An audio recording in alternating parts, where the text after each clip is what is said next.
დილა მშვიდობის ევროპის რეკონსტრუქციისა და განვითარების ბანკმა საქართველოს ეკონომიკური ზრდის პროგნოზე უცვლელი დატოვა, როგორც EBRD-ის ბოლო 10 მაისის ანგარიში აღნიშნულია 2017 წელს საქართველოში ეკონომიკური ზრდა 3.9% იქნება, ხოლო 2018 წელს კი 4.2%. ორგანიზაციის ანგარიში ასევე აღნიშნულია, რომ აღმოსავლეთ ევროპასა და კავკასიაში მოსალოდნელია ზოგადად პოზიტიური დინამიკა გასული წლის სტაგნაციური პერიოდის შემდეგ, თუმცა EBRD ასევე პროგნოზირებს, რომ აზერბაიჯანსა და ბელორუსში რეცესია კვლავ გაგრძელდება. რეგიონის საშუალო ეკონომიკურ ზრდას EBRD 2017 წელს 1.1%-ს მოიაზრებს, რაც თითქმის ორჯერ მეტია შარშანდელ პროგნოზთან დაკავშირებით. რაც 2016 წლის პროგნოზს არ მომაბატიეთ, მაინც 0.6%-ით ჩამორჩება. რეგიონში 2017 წელს ყველაზე მაღალი ეკონომიკური ზრდა საქართველოსია მოსალოდნელი, შემდეგ მოდის მოლდოვა 3%-ით, თურქეთი 2.6%-ით და სომხეთი 2.5%-ით. უკრაინაში 2%-იანს დასაელოდებიან, ბელორუსში და აზერბაიჯანში კი უარყოფითი ზრდა ფიქსირდება. აქ კლებასთან გვექნება, აქ ვერცერთ შემთხვევაში ზრდა ვერ იქნება და პირიქით ელიან ეკონომიკური ზრდის შენელებას დაახლოებით 0.5%. რუსეთში EBRD 1.1%-იანს დასაელოდება, თუმცა 2014 წელს სანქციების გამო შეჩერებული დაფინანსების აღდგენას არ აპირებს არც ამ წელს რუსეთში და შესაბამისად EBRD-ის თანამონაწილეობა რუსეთში განხორციელებულ პროექტებთან დაკავშირებით მესამე წელიწადია რაც შეჩერებულია. პროგნოზებში მაინც პირველი ვართ რეგიონში, დარწმუნებული ვარ და დიდი იმედს გამოვთქვა, რომ საბოლოო შედეგითაც და ფაქტიური მონაცემებითაც რეგიონშიც და მალე ზოგადად ყველას ვაჯობებთ.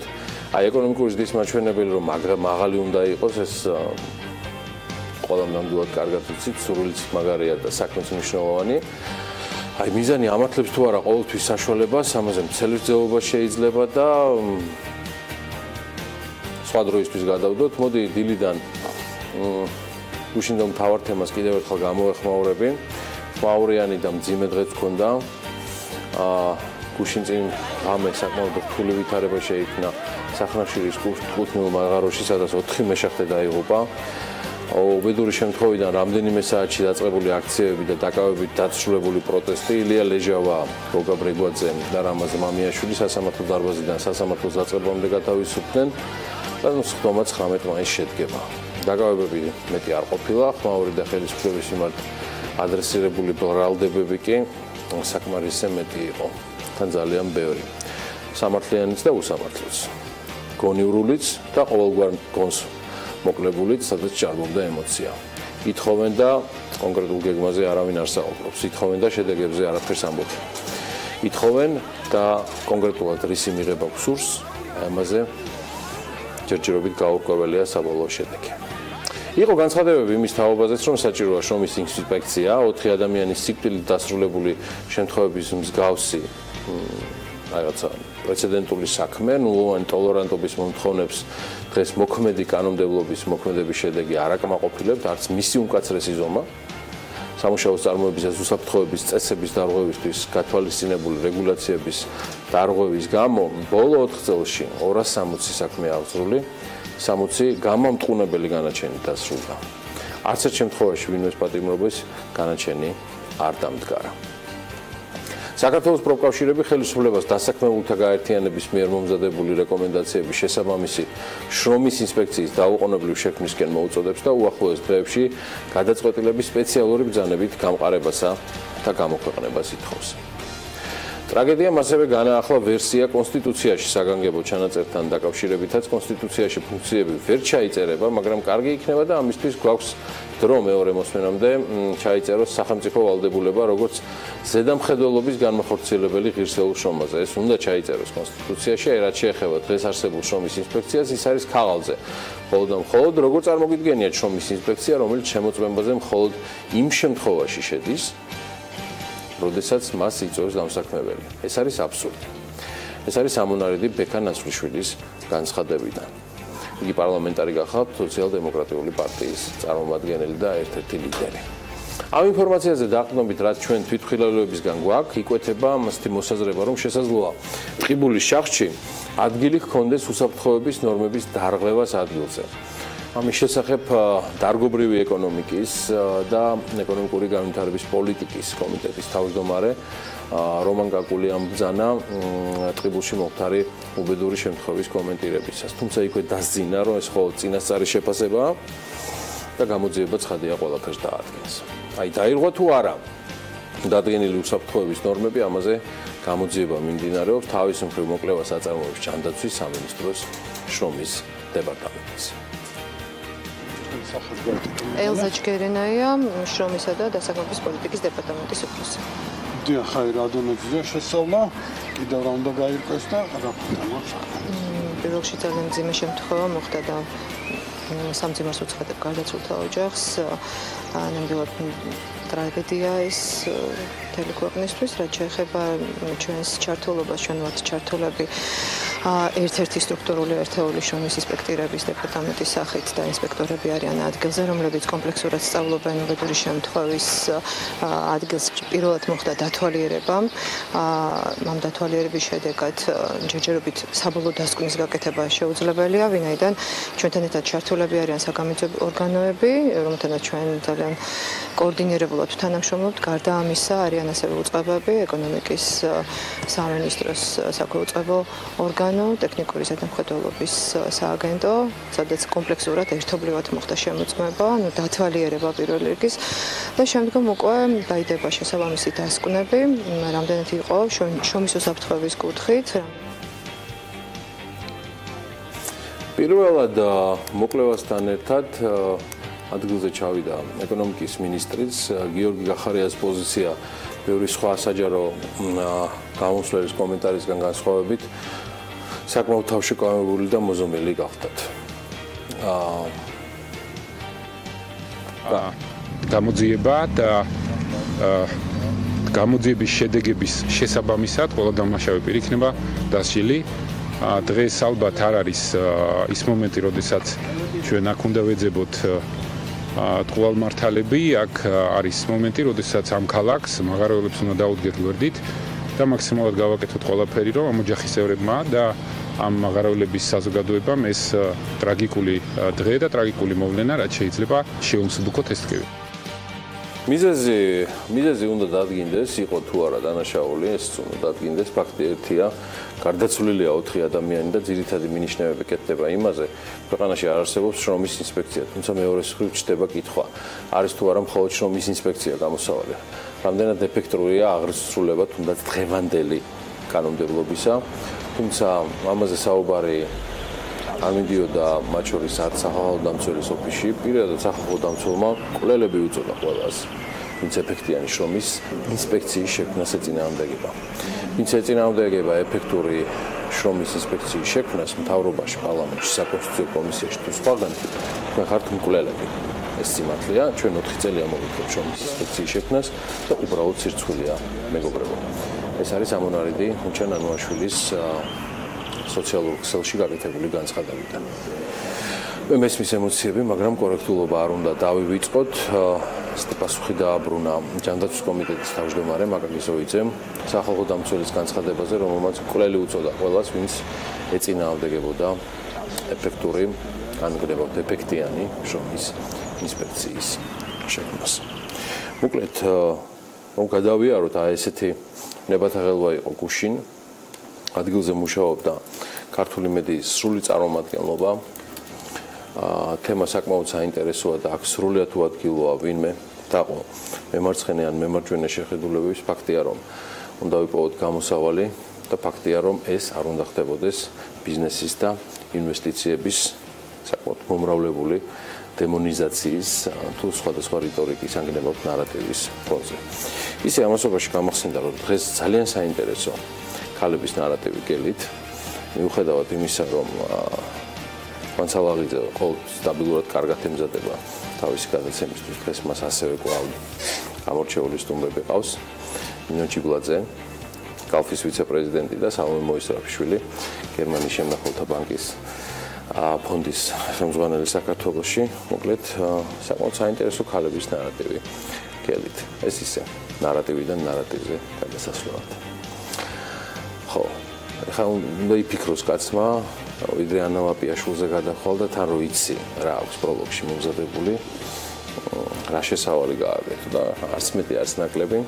მოდი ესე დავიწყოთ და მაინც რა არის ზეცა? არა, და მაინც რა ზეცა?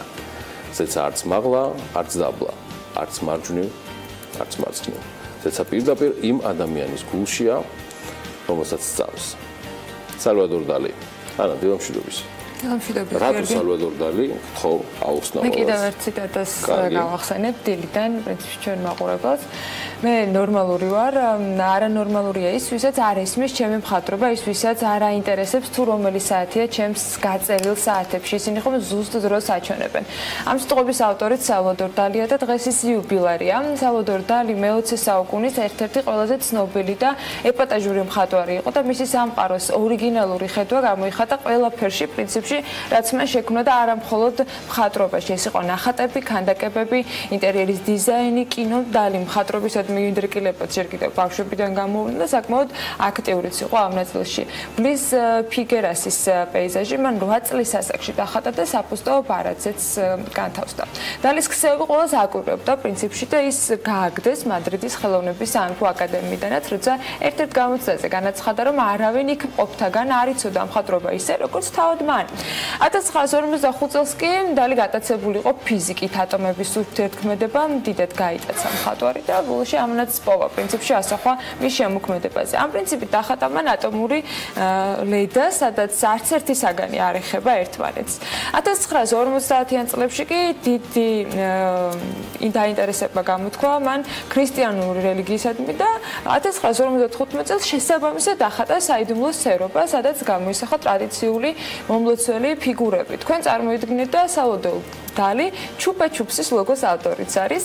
1969 წელს მან მოიფიქრა ყვავილის ფორმის ლოგოტიპი, რაც დღემდე შენარჩუნებული არის სწორედ ჩუპა-ჩუპსზე. მან შეთხზა ლოგოს არა გვერდიდან, არამედ მთლიანად მაღლიდან განთავსების იდეაც. 1974 წლიდან კი დაარსა საკუთარი მუზეუმი მშობლიურ ფიგერასში. მისი ჩანაფიქრით ეს ადგილი უნდა ყოფილიყო სურეალისტური ლაბირინთი, სადაც თავს ცოტა არანორმალურად და რეალობისგან განცალკევებლად იგრძნობდა იქ ყოფი.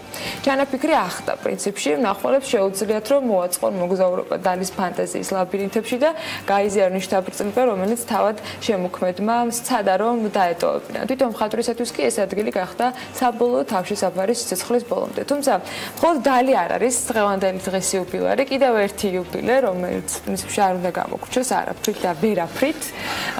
ეს არის გიორგი შენგელაიას დაბადების დღე, დღეს 11 მაისია. მისი პირველი ფილმი იყო ალავერდობა, მას მოყვა შემდეგ ჯილდო, მაციხვითია ფიროსმანი, ვერისუბნის მელოდიები, რომლის მუსიკაც ახლა თქვენ გესმით, სიყვარული ყველას უნდა და ასე შემდეგ. დარწმუნებული ვარ, რომ მისი ფილმების ჩამონათვალი საკმაოდ უხვად შეიძლება რომ ჩვენ მაყურებელს გაახსენოს.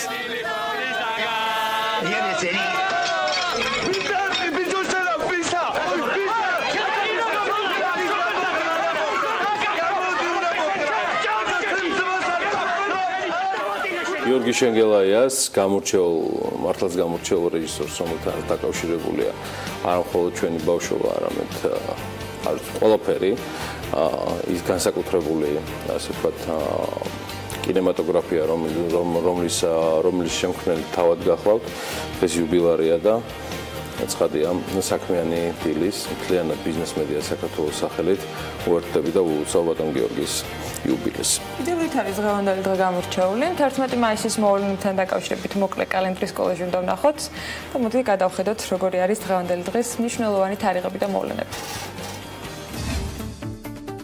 1926 წლის 11 მაისს დოიჩე ბანკის შუამავლობით დაიმლერ ძრავების საზოგადოება და მისი კონკურენტი ბენცი და კომპანია გაერთიანდა, რის შედეგადაც შეიქმნა დაიმლერ-ბენცის ავტოკორპორაცია. სწორედ ამ თარიღს უკავშირდება მერსედეს-ბენცის როგორც ბრენდის სახელწოდების წარმოშობა. თავდაპირველად ჯერ კიდევ 1890 წელს დაარსებული დაიმლერ ძრავების საზოგადოება მის მიერ შექმნილ ავტომობილებს მერსედესის სახელით არყიდდა. მერსედესის როგორც ბრენდის სახელის წარმოშობა ბიზნესმენ ემილ ელინეგთანაა დაკავშირებული. 1991 წლის 11 მაისს ლონდონში ენდრიუ ლოიდ ვებერის მიუზიკლის კატების პრემიერა გაიმართა. მიუზიკლი თომას ელიოტის სახელგანთქმული წიგნის მოტივებზე დაიდგა. პროექტისთვის ვებერმა სპეციალურად მოიწვია ტიმ რაისი, რათა მას დაეწერა ტექსტი მსოფლიო ჰიტად ქცეული სიმღერისთვის მემორი, თუმცა საფინალო დადგმაში სპექტაკლის რეჟისორის ტრევორ ნანის ვერსია შევიდა. ამ ფაქტმა საბოლოოდ შეიტანა განხეთქილება ვებერისა და რაისის ისედაც დაძაბულ ურთიერთობებში. ევიტასთან ერთად სწორედ ეს ორი ნაწარმოები იდგმება ყველაზე ხშირად მსოფლიოს ცნობილ სცენებზე. მოგეთ, ასეთი არის 11 მაისი და ნახოთ როგორ იქნება საქმიანი დილის და მისი მაყურებლებისთვის 11 მაისი. გუყურებთ ტელევიზორს და გვისმენთ ჩვენი პარტნიორი რადიოები საერთის და თბილისის საშუალებით და მოდით ნახოთ ვის უმასპინძლებ დღეს სტუდიაში.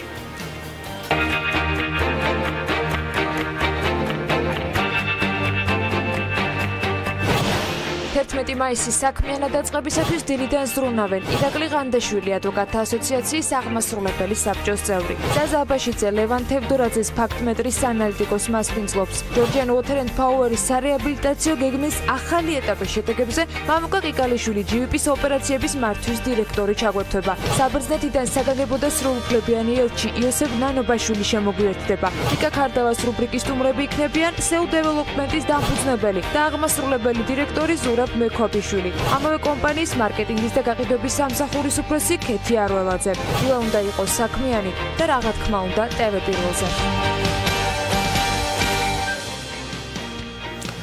უბრუნდებით საქმიანი დილის რუტინას და ყოველდღიურობას.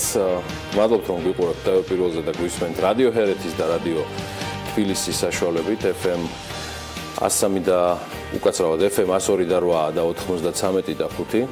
თამას სამხარაძე არ მომპატიებდა მორიგ შეცდომას. ეთერს უთმობ ანა ლაპიაშვილს, რომელიც ცხადია ბიზნესსა და ეკონომიკაზე დილიდან აგავსებთ ინფორმაციებით. იმედია საკმარისზე მეტად იქნება სამოტივაციო თქვენთვის, რომ მიხედოთ შემოსავლებს, რაც მერწმუნეთ. ყველაზე მეტად დაალაგებს თქვენს ყოველდღიურობას. ანა, კიდევ ერთხელ დილა მშვიდობის. კიდევ ერთხელ დილა მშვიდობის. გიორგი, მივესალმებით ჩვენს მაყურებლებს. საინტერესო ამბების პირველი კოლეჯი გველოდება წინ, თუმცა ეს ყველაფერი არ არის. სულ რამდენიმე წამში ვართ ეთერში.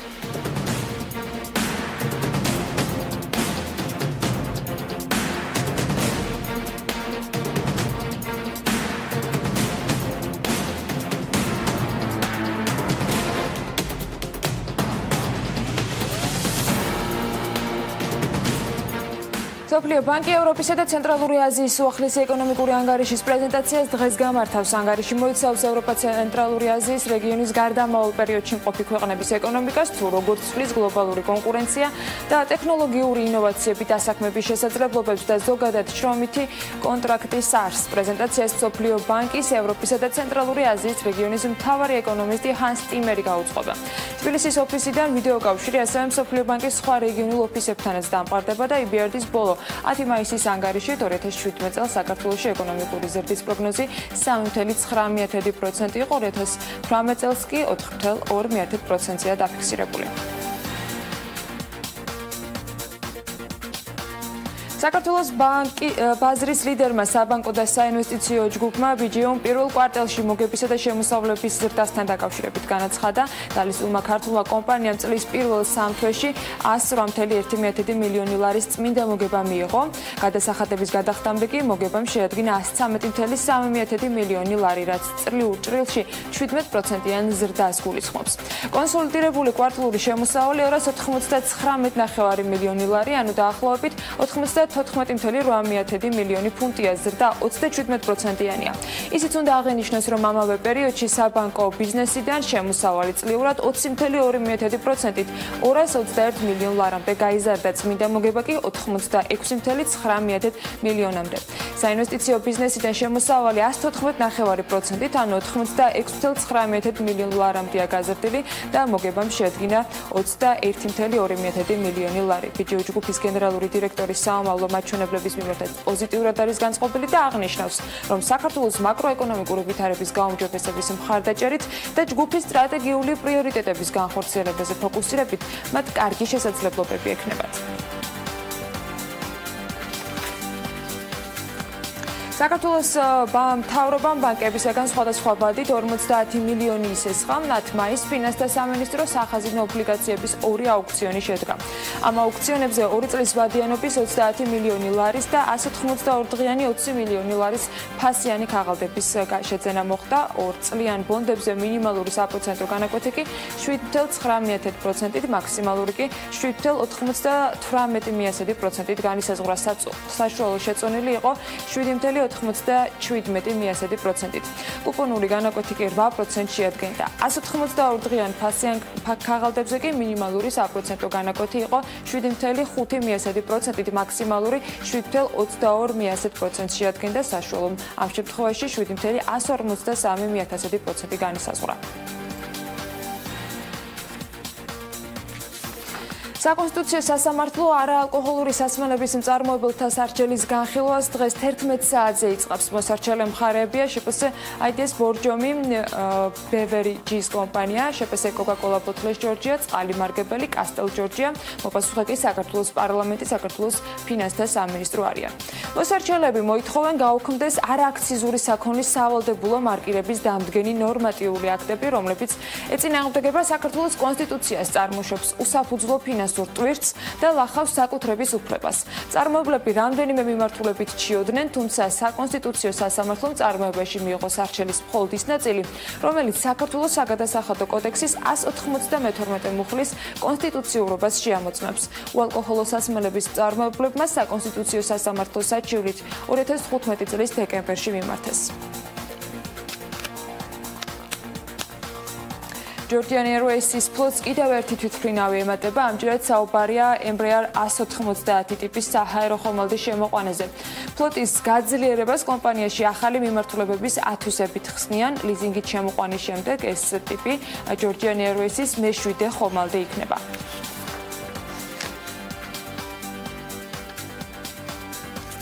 ქართული თაფლი ევროკავშირში ისევ ვერ გადის, მიზეზებად შესაბამისი ლაბორატორიის არარსებობა და მეფუტკრეების განათლება სახელდება. გასული წლის ბოლოს ევროკავშირმა საქართველოს შეიყვანა მესამე ქვეყნების ჩამონათვალში, საიდანაც ევროკავშირის ტერიტორიაზე თაფლის იმპორტი დაშვებულია. მიუხედავად ამისა, ქართული თაფლი ევროკავშირის ბაზარზე მაინც ვერ გადის. მეფუტკრეთა გილდიაში აღნიშნავენ, რომ ქართული ლაბორატორია თაფლს სრულყოფილად ვერ ამოწმებს, რის გამოც ევროკავშირში პროდუქტი ვერ გააქვთ. საერთაშორისო დონის ფინანსურმა ჟურნალმა EMEA Finance-მა ცენტრალური და აღმოსავლეთ ევროპის რეგიონში საუკეთესო გარიგებებად 2 ქართული გარიგება დაასახელა. 2016 წლის განახლებადი ენერგიის პროექტების საუკეთესო გარიგება დასახელდა ქართლის ქარის ელექტროსადგური, ხოლო საუკეთესო სატელეკომუნიკაციო გარიგებად კომპანია მაგთიკომის ინტერნეტ სერვისებში გაფართოება.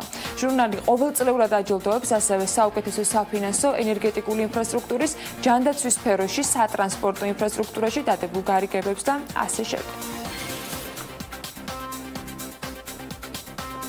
გაუფრთხილდი სიცოცხლეს შეანელე ამ გზავნილით ორგანიზაცია საქართველოს ალიანსი უსაფრთხო გზებისთვის გაეროს მუდმივ წარმომადგენლობასთან ერთად გაეროს საგზაო უსაფრთხოების მეოთხე გლობალურ კვირეულს კონფერენციით აღნიშნავს. ეს კონფერენცია მიზნად ისახავს არსებული გამოწვევების განხილვას და საომავლო გეგმების დასახვას, რათა შემცირდეს ავტოავარიებში დაღუპულთა რიცხვი. კონფერენციაში მონაწილეობას იღებენ როგორც გაეროს მუდმივი წარმომადგენლობის ხელმძღვანელი, ასევე შინაგან საქმეთა მინისტრი, გარემოსა და ბუნებრივი რესურსების დაცვის მინისტრი, შვეიცარიისა და პოლონეთის სრულუფლებიანი და საგანგებო ელჩები საქართველოში, თბილისის ვიცემერი და მდგრადი განვითარების სამინისტროს, ასევე გზების დეპარტამენტის წარმომადგენლები. კომპანია Georgian Water and Power-მა სამგორის რაიონის წყალმომარაგების სტაბილურობისათვის კი კიდევ ერთი სარეაბილიტაციო პროექტი დაასრულა. სამუშაოები პარალელურად რამდენიმე წერტილში მიმდინარეობს. სამუშაოების წარმოებისათვის კი მაგისტრალური ქსელის წყლისაგან დაცლა აუცილებელი, რის გამოც დღეს 23 საათამდე წყალმომარაგება შეზღუდულია ვარკეთილის მესამე მიკრორაიონის ნაწილისათვის, მოსკოვის გამზირზე, წულკიძის, წულაძის და მიმდებარე ქუჩებზე. წყალმომარაგება სამუშაოების დასრულებისთანავე აღდგება. მიმდინარეობს რეაბილიტაციო სამუშაოები, ვაწარმოებთ ქსელის გადაერთებას. სამუშაოები აქტიურ ფაზაში არის შესული და დღეს საღამოს 11 საათისთვის დასრულდება. სამუშაოების დასრულებისთანავე წყალმომარაგება აღუდგება სამგორის დასახლების მოსახლეობას. დავამონტაჟეთ ახალი ჩამკეტ მარეგულირებელი ურდულები, გადავაერთეთ ორი ახალი ქსელი 1200 და 1400 მმ-იანები, რის შემდეგაც სამგორის დასახლება საგრძნობლად გაუმჯობესდება წყალმომარაგება. კონკურენციის სააგენტოს თავმჯდომარე ნოდარ ხადური და კონკურენციის სააგენტოს თანამშრომლები ევროკავშირის მხარდაჭერით მიმდინარე პროექტის მთავარ ექსპერტთან ერთად კონკურენციის საერთაშორისო ქსელის 2017 წლის ყოველწლიურ კონფერენციას ესწრებიან, რომელიც 12 მაისის ჩათვლით ქალაქ პორტოში იმართება. კონკურენციის სააგენტოდან იუწყებიან, რომ კონკურენციის სააგენტოს თავმჯდომარე მსოფლიო ბანკის მიწვევით კონკურენციის საერთაშორისო ქსელის წინასწარ ფორუმს ახალი ტენდენციები გლობალური კონკურენციის პოლიტიკაში მიიღებს მონაწილეობას და თავად ფორუმი მსოფლიო ბანკის ჯგუფის საერთაშორისო ადვოკატთა ასოციაციის ანტიტრასტის კომიტეტისა და საერთაშორისო სავაჭრო პალატის თანაორგანიზებით 9 მაისს გაიმართა. ნაურო ამერიკის ფინანსურ დახმარებას კარგავს ამის შესახებ ახალზელანდიური ვებგვერდი რადიონსი იუწყება და გამოცემა აღნიშნავს, რომ მიზეზი ის არის, რომ ნაურო საქართველოს ოკუპირებულ ტერიტორიებს სამხრეთ ოსეთს და აფხაზეთს დამოუკიდებელ ქვეყნებად აღიარებს. ისიც უნდა აღინიშნოს, რომ ამერიკის პრეზიდენტმა დონალდ ტრამპმა ხელი მოაწერა დეკლარაციას, რომლის მიხედვითაც აფხაზეთი და სამხრეთ ოსეთი რუსეთის მიერ ოკუპირებული ტერიტორიებია და საქართველოს ეკუთვნის. აქტი კრძალავს იმ ქვეყნების ფინანსურ დახმარებას, რომელიც ოკუპირებულ ტერიტორიებს ქვეყნებად აღიარებს. გამოცემა ასევე აღნიშნავს, რომ ამერიკა მთავარი კონტრიბუტორია იმ ორგანიზაციების, რომლებიც ნაურუს ფინანსურ მხარდაჭერას უწევენ. მათ შორის ეს არის აზიის განვითარების ბანკი, მსოფლიო ბანკი, გაეროს ბავშვთა ფონდი, მსოფლიოს ჯანდაცვის ორგანიზაცია და ასე შემდეგ.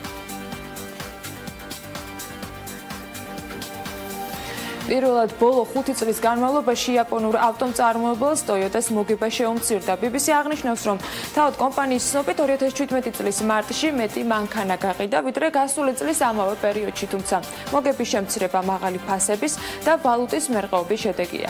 კომპანიის მოგება, რომელიც $16 მილიარდ შეადგენდა, ბოლო 1 წელიწადში 21%-ით შემცირდა. Toyota ვარაუდობს, რომ მოგება მომავალ წელს კიდევ უფრო დაბალი იქნება. Toyota-სგან განსხვავებით კი იზრდება Walt Disney-ის მოგება. ასევე BBC-ს ინფორმაციით კომპანიის მოგება ახალი ფილმის ურჩხული და მზეთუნახავის დახმარებით გაიზარდა.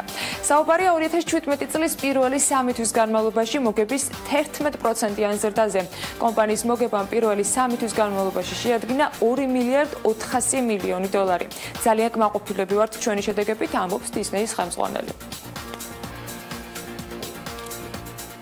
თითქმის 2 მილიარდ ნახევრიანი მოგება, მე მგონი კმაყოფილების მიზეზი ისეც ვერ იქნებოდა. და კიდევ ერთი 2022 წლისათვის ინდოეთი გეგმავს, რომ სრულად გადაერთოს ელექტრომობილების მოხმარებაზე, ამისთვის კი საგანგებო პროექტიც მზადდება. ინფორმაცია როიტერმა გაავრცელა. პირველად სამუშაო გეგმაში მათივე ცნობით, რომლის გაცნობის შესაძლებლობაც თავად სააგენტოს ჰქონდა, ხელისუფლებისათვის ამ გეგმის თანახმად შეთავაზებულია ელემენტების წარმოების დაწყობა 2018 წლიდან და საგადასახადო შემოსავლების გამოყენება დიზელისა და ბენზინის მომუშავე ავტომობილებისათვის დასამუხტი წყაროების ჩანაცვლებით. ამავე დროს პროექტში გათვალისწინებულია გადასახადების შემცირება და საკრედიტო ხაზის მხარდაჭერა ელექტრომობილებისთვის. Deutsche Bank-ის ძირითადი აქციონერები ჩინელები გახდნენ. საუბარია ჩინეთის მრავალ პროფილიან კონგლომერატ Hainan Airlines-ზე. ჯგუფმა გერმანულ ბანკში გასული წლის თებერვალში შეძენილი თავისი აქციების 3%-იანი წილი თითქმის 10%-მდე გაზარდა. მაისის დასაწყისისათვის ჩინური კომპანიის პაკეტი 204 მილიონიანი ფასიანი ქაღალდისაგან შედგებოდა. მისი ღირებულება კი დაახლოებით 3 მილიარდ 400 მილიონი ევრო იყო.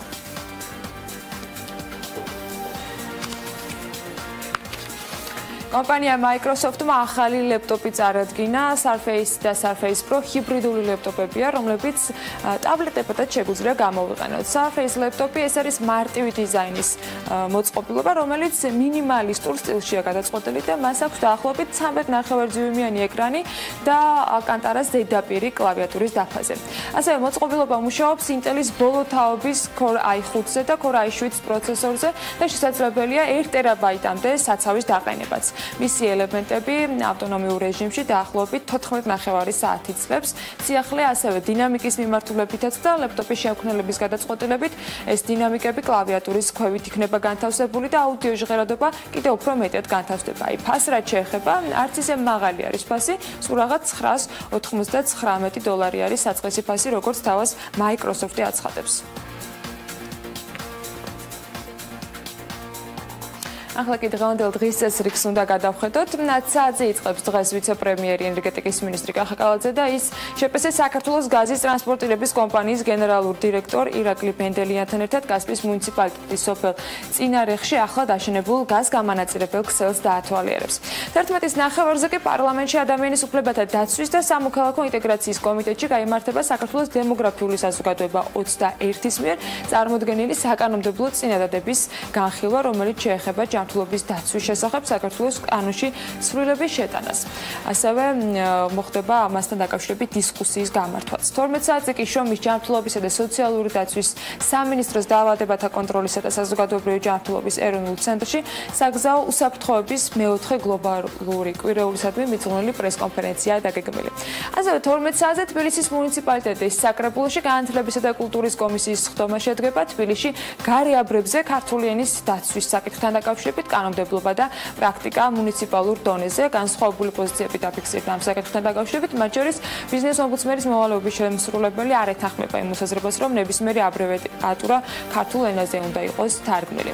13-საათზე კი მარნეულში საქართველოს შრომის ჯანმრთელობისა და სოციალური დაცვის მინისტრის მოადგილე ნინო ბერძული ავერსის კლინიკის მარნეულის ფილიალის მრავალ პროფილური 100-საწოლიანი სამედიცინო ცენტრის გახსნაზე გეგმავს დასწრებას. მოკლედ, ასეთი არის დღევანდელი დღე. ყოველ შემთხვევაში დილის მონაცემებით, ნახოთ როგორი იქნება დღის განმავლობაში მოვლენები, თუმცა ნებისმიერ შემთხვევაში თქვენ საქმის კურსში იქნებით და ამის შესაძლებლობას სწორედ საქმის კურსი და ბექა ბაციკაძე მოგცემენ. დღის განმავლობაში 15 საათზე და საღამოს უკვე შემაჯამებელი ამბებით 22 საათსა და 30 წუთზე უნდა დაელოდოთ საქმის კურსს. ახლა სულ რამდენიმე წამი უნდა მოვიცადოთ და გავიგებთ როგორი არის ვალობის კურსი და არა მხოლოდ საქართველოსი.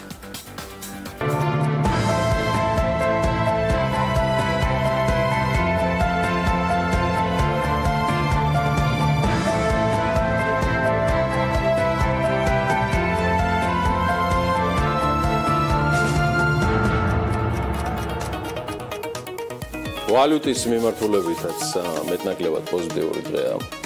ალბათონებო და ბატონებო, ლარი გამყარდა ეროვნული ბანკის მიერ აღრიცხული ყველა ვალუტის მიმართ, გარდა რუსული და ბელარუსული რუბლებისა, მოლდოვური ლეისა და ეგვიპტური გირვანქისა. ანუ 38 ვალუტის მიმართ არის გამყარებული, ზოგის მიმართ მაგალითად დოლარის მიმართ შეუჩნევლად თეთრის მე-12-ით. 1 დოლარი კვლავ გუშინდელ ფასზეა და ოდნავ აჭარბებს 2 ლარსა და 53 თეთრს. ევრო საფუძვლიანად თითქმის 2 თეთრით გაგვიაფთა და მისი ფასი 2 ლარს და 65 თეთრზე დაბლა. გირვანქა სტერლინგი თითქმის 9 თეთრით გაიაფთა და 3 ლარსა და 15 თეთრზე ოდნავ ნაკლები ღირს. აზერბაიჯანული მანათის თეთრზე ოდნავ მეტით გაიაფთა და მისი ფასი ლარსა და 44 თეთრს ცოტა თეთრის მერვედით აჭარბებს. თურქული ლირაც თეთრზე მეტით გაიაფთა და 67 თეთრი ღირს. 100 რუსული რუბლი გაძვირდა, როგორც მოგახსენეთ უბრალოდ. და ეს გაძვირება 1 თეთრს აღწევს. შესაბამისად მისი ფასი 4 ლარსა და 19 თეთრს მეოთხედი თეთრით აღემატება. დოლარი გამყარებულია, თუმცა ევროს ვარდნა ამერიკული ვალუტის მიმართ შტატების შრომის დეპარტამენტის ახალ გამოქვეყნებულმა სტატისტიკამ შედარებით შეაფერხა, სადაც ირკვევა, რომ ექსპორტისა და იმპორტის ფასმა მოსაოდნელზე მეტად აიწია. შედეგად ევრო გაიაფთა, უბრალოდ იაფთება, თუმცა არა იმ ტემპით, როგორც ბოლო 3 დღის მანძილზე. როცა მისი ფასი დოლარსა და 10 ცენტიდან დოლარსა და 8.70 ცენტამდე დაეშვა. დღესაც ამ მიდამოებშია 100 წილადებით გაიაფებული გუშინდელთან შედარებით. გირვანქა სტერლინგით იაფთება, მაგრამ ისიც ნელი ტემპით და ერთის ფასი დოლარსა და 29 ცენტს ოდნავ აღემატება. იენის ვარდნამ დოლარის მიმართ გარკვეულწილად უკვე შეფერხებულიც არის. გუშინ 1 დოლარის ფასი 114-იანს აღწევდა, ახლა კი 114-ზე ოდნავ დაბლა ჩამოვიდა. აი ბიტკოინი კი აგრძელებს აღმასვლას. მისი ფასი უკვე 1791 დოლარს აჭარბებს, თორსა ჯერ კიდევ გუშინ 1718 დოლარი იყო.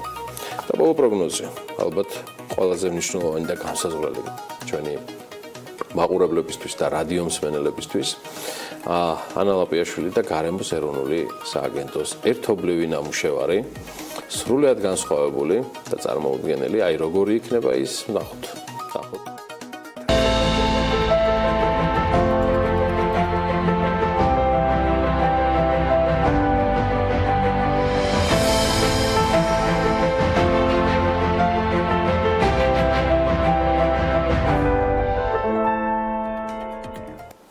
გარემოს ეროვნული სააგენტო იტყობინება, რომ ამინდი საქართველოში განპირობებულია ამიერკავკასიის ჩრდილოეთიდან მოქმედი ცივი და სამხრეთიდან გავრცელებული შედარებით თბილი და ნოტიო ჰაერის მასების ურთიერთქმედებით. საქართველოში მოსალოდნელია დროგამშვიდობის ღრუბლიანობის მომატება, უმეტეს რაიონში ხანმოკლე წვიმა და ზოგან შესაძლებელია ძლიერადაც იწვიმოს და იყოს ელჭიქიც, აღმოსავლეთში სიტყვასაც კი ვარაუდობენ. ზოგან იქროლებს დასავლეთის მიმართულების ქარი. მოკლედ დილიდან წვიმს და იწვიმს ყველა ქალაქში, რომელთან დაკავშირებითაც ახლა ტემპერატურულ მაჩვენებლებს გაგაცნობთ, რომელსაც დღეს ველოდებით. სოხუმში 15 გრადუსი იქნება და თანაც ელჭიქი და წვიმა ერთად. ბათუმშიც იწვიმებს ელჭიქით იქნება ეს წვიმა გამოხატული და 16 გრადუსამდე გათბება ჰაერი, ისევ როგორც ქობულეთში. ქუთაისში 18 გრადუსი იქნება, ზუგდიდში 16 გრადუსი დაფიქსირდება, ოზურგეთში კი 17. ონში ისევ როგორც სხვა უკვე ჩამოსვლილ ქალაქებში წვიმა მოსალოდნელი და 13 გრადუსი იქნება დღის განმავლობაში, გორში 18 გრადუსამდე გათბება ჰაერი, ცხინვალში კი 17 გრადუსი დაფიქსირდება მაქსიმალური ტემპერატურა. მარნეულში 20 გრადუსია მოსალოდნელი, რუსთავში 21, ახალციხეში 17 გრადუსამდე გათბება ჰაერი და ბორჯომში 16 გრადუსი იქნება მაქსიმალური ტემპერატურა. ბაკურიანში 11 გრადუსი დაფიქსირდება, ახალქალაქში 13 გრადუსი, სტეფანწმინდაში 10 გრადუსი. თელავშიც იწვიმებს, 21 გრადუსი იქნება დღის განმავლობაში და რაც შეეხება დედაქალაქს, დილიდან წვიმს, დროგამოშვიდობის ღრუბლიანობის მატებას მთელი დღის განმავლობაში ველოდებით, იქნება ხანმოკლე წვიმა ასევე მთელი დღის განმავლობაში და თანაც ელჭიქით. ჩრდილო-დასავლეთის ქარი იქროლებს 10-15 მეტრი წამში, ეს არც ისე მაღალი მაჩვენებელია, თუმცა მე გაიზრდება ხანდახან 17-22 მეტრი წამსიჩქარემდე და არის მაქსიმალური ტემპერატურა იქნება 20 გრადუსი. კონკრეტ გაზაფხულის ყოლობაზე საკმაოდ სვალებადი ამინდები გვაქვს უახლოესი წარსულის და მომდევნო დღეების განმავლობაში.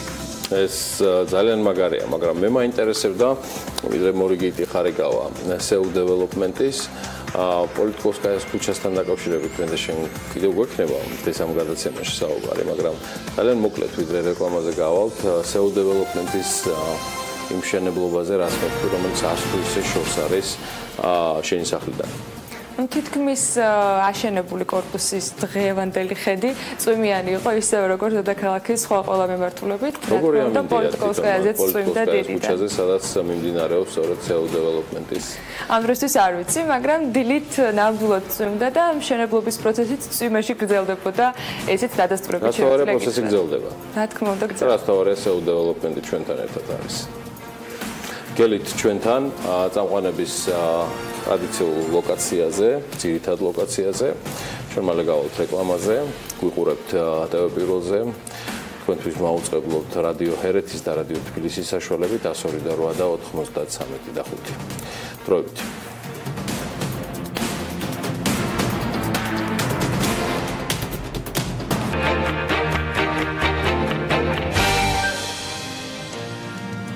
რეკლამის შემდეგ დავბრუნდით პირდაპირ ეთერში საქმიანი დილით, გვიყურებთ Pirveli-ზე და გვისმენთ ჩვენი პარტნიორი რადიოების ჰერეთის და თბილისის საშუალებით. საქართველოს დედაქალაქი თბილისი საქართველოს ადვოკატთა ასოციაციის მეორე საერთაშორისო კონფერენციის მასპინძელია. კონფერენციას 9 ქვეყნის ადვოკატთა ასოციაციების თავმჯდომარე და დელეგაციები, მათ შორის ევროპის ადვოკატთა ასოციაციების და სამართლის საბჭოს დელეგაცია იურისტებისათვის განსაკუთრებულ მნიშვნელოვან ღონისძიებაზე საუბრობდა, არა მხოლოდ მათთვის. ასეთი სტუმარ მასპინძლობა გველოდება დღეს. რა არის წლევანდელი კონფერენციის მთავარი გამოწვევა? ამაზე ირაკლი ყანდაშვილთან, ადვოკატთა ასოციაციის აღმასრულებელი საბჭოს წევრთან გავაგრძელებთ საუბარს. მოგესალმებით ბატონო ირაკლი, მადლობა რომ ხართ ჩვენთან ერთად. პრეზიდენტი ხსნის დღევანდელ გახსნას და საკმაოდ დატვირთული დღის წესრიგებს, თუმცა ალბათ არის და შესაძლებლობა რომ წინასწარ გვიზიაროთ, რა იქნება ის მთავარი თემა, რომელზეც წელს გააკეთებთ თქვენ აქცენტს. მოგესალმებით, მე ვესალმებით თქვენს მაყურებელს, რადიოს მსმენელს. უპირველესად დიდი მადლობა თემი და ინტერესებისთვის. მართლაც 12 და 13 მაისს საქართველოს ადვოკატთა ასოციაცია მასპინძლობს მეორე საერთაშორისო კონფერენციას, რომელიც გახლავთ საქართველოს, ბალტიის და დსთ-ის ქვეყნების ადვოკატთა ასოციაციების სამიტი. ეს მეტად პრესტიჟული ღონისძიება, ალბათ 5-6 წლის წინ ვერავინ წარმოიდგენდა, მათ შორის ჩვენც, რომ იმას შევძლებდით, რომ უკვე ტრადიციად დაინერგებოდა ყოველწლიურად აღნიშნული საერთაშორისო კონფერენციის ორგანიზება და მასპინძლობა საქართველოში. რაც ერთი მხრივ ადვოკატთა ასოციაციის სწორ განვითარებას და მუშაობას ემეტყველებს და მეორე მხრივ იზრდება ინტერესი ამ საერთაშორისო ღონისძიებაზე მონაწილეობის. გეთანხმებით, მართლაც ძალზე წარმომადგენლობითია ეს კონფერენცია, მას საქართველოს პრეზიდენტი, საქართველოს პარლამენტის თავმჯდომარე ხსნიან, სტუმრებიც საკმაოდ მრავალი ქვეყნიდან არიან წარმოდგენილი, ჩვენთან ჩამოდიან 10-მდე სახელმწიფოს ადვოკატთა ასოციაციები და მათი ხელმძღვანელები, კერძო წარმოდგენილნი იქნებიან ბელგიის, პოლონეთის, რუსეთის ფედერაციის, სომხეთის, აზერბაიჯანის, ბელორუსიის, მოლდავეთის, ყაზახეთი, ყირგიზეთის, უზბეკეთის ადვოკატთა ასოციაციის პირველი პირები, ისევე როგორც კონფერენციას ესწრებიან ევროპის ადვოკატთა ასოციაციის მაღალი თანამდებობის პირები. კონფერენცია რამდენიმე ძირითად საკითხს ეხება, მათ შორის ერთ-ერთი მთავარი იქნება ადვოკატის უფლებებთან დაკავშირებით და ადვოკატის ამ შემთხვევაში საქმიანობის გარანტიებზე საუბარი, ისევე როგორც შევეხებით პროფესიაში შესვლის სტანდარტებს, გამგზავრებადი ორდული განათლების სტანდარტებს, როგორც საქართველოს, ასევე ევროპის მასშტაბით, ისევე როგორც ვისაუბრებ ძალზედ საინტერესო თემატიკაზე, ეს განსაკუთრებით ალბათ თქვენ ჟურნალისტებსაც დაგაინტერესებთ, როგორც არის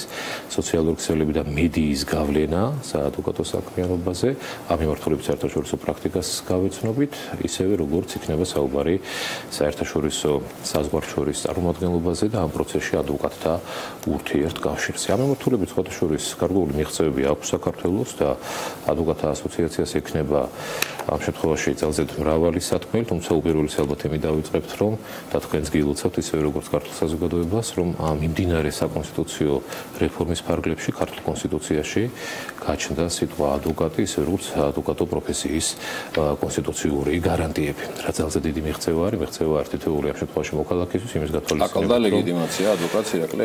ლეგიტიმაცია გიორგი გეთახმებით ნამდვილად არ აკლდა და არც არასდროს არ უნდა აკლდეს არც ლეგიტიმაცია და არც ნდობა, თუმცა ისეთი დიდი ღირებულების მატარებელ სამართლებრივი დატვირთვის კუთხით დოკუმენტში როგორც კონსტიტუცია, იქ ადვოკატის სიტყვის გაჩენა ერთი მხრივ სიმბოლურიცაა, მეორე მხრივ ამ პროფესიის ამ შემთხვევაში კონსტიტუციური გარანტიის შექმნის წინაპირობა, რაც ნამდვილად საჭირო არის, ისე როგორც ადვოკატთა პროფესიის ერთიანობის თვითრეგულირების და დამოუკიდებლობის უკვე გარანტი გახდა. რატო იყო წარმოუდგენელი, როგორც თქვენ აღნიშნეთ, ამ კონფერენციის ჩატარება საქართველოში თუნდაც 5-6 წლის წინ და თუ ამან მიიღო ტრადიციული სახე, რაც ასევე თქვენ აღნიშნეთ, რით დავიმსახურეთ ეს პატივი? მადლობა გიორგი კითხვისთვის. ადვოკატთა ასოციაცია მხოლოდ 11 წლის ორგანიზაცია. მე მახსოვს წინა წელს თქვენს ეთერში მათ შორის ამაზე ვსაუბრობდით. 10 წლის ორგანიზაციისთვის საერთაშორისო მასშტაბებზე გასვლა ის მით უფრო ესეთი პატარა ქვეყნისთვის, როგორც არის საქართველო და მისი ადვოკატთა ასოციაცია ძალზედ რთული ალბათ ამეთახვებით.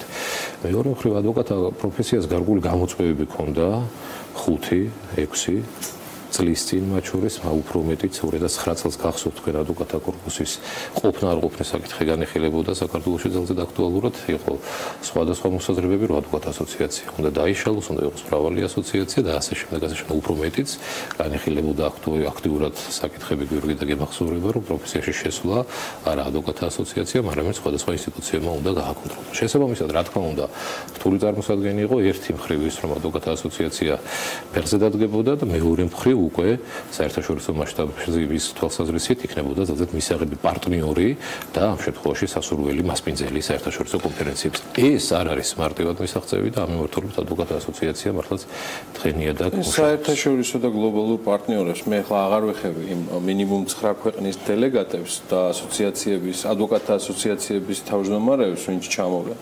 ჩემი კითხვის მიზანი ამ შემთხვევაში არის თქვენი საერთაშორისო პარტნიორები, გულისხმობიან ევროსაბჭოს, ევროპის, UNDP-ის და USAID-ის ქართული ოფისების წარმომადგენლები და ხელმძღვანელები, რომლებიც დაესწრებიან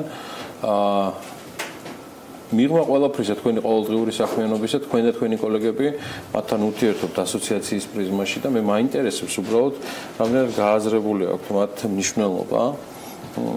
არა მხოლოდ ამ ორგანიზაციის, რომელსაც ადვოკატთა ასოციაცია ჰქვია, არამედ მთლიანად საიმისოთ, რომ ადვოკატების საქმიანობა, აი აგერ უკვე სოციქსელების გავლენაზე გადახვედით მედიაზე და რეალურად აბსოლუტურად წინ ეყურებით. რამდენად აღკვებიან დონორები და თქვენი საერთაშორისო პარტნიორები ამ ყველაფერში? მადლობა გიორგი, კითხვისთვის უპირველესად შემინებართვით მადლობას გადავუხდით ადვოკატთა ასოციაციის სახელით საერთაშორისო ორგანიზაციებს, ევროპის საბჭოს, ევროკავშირს, გაეროს განვითარების პროგრამას, USAID-ის მართლმსაჯულების პროგრამას და ყველა ჩვენ საერთაშორისო პარტნიორს, რომლებიც წლებია ადვოკატთა ასოციაციას მხარს უჭერენ.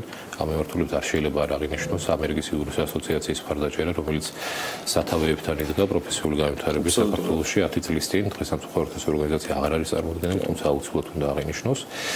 თუ არა საერთაშორისო მხარდაჭერა და ამ შემთხვევაში მათი სწორი აღქმა იმისა, რომ თუ ქვეყანაში არ იქნება ძლიერი საადვოკატო პროფესია, რა თქმა უნდა, ხარისხიან მართლმსაჯულებაზე, დამოუკიდებელ და სამართლიან სასამართლოზე საუბარი ზედმეტია.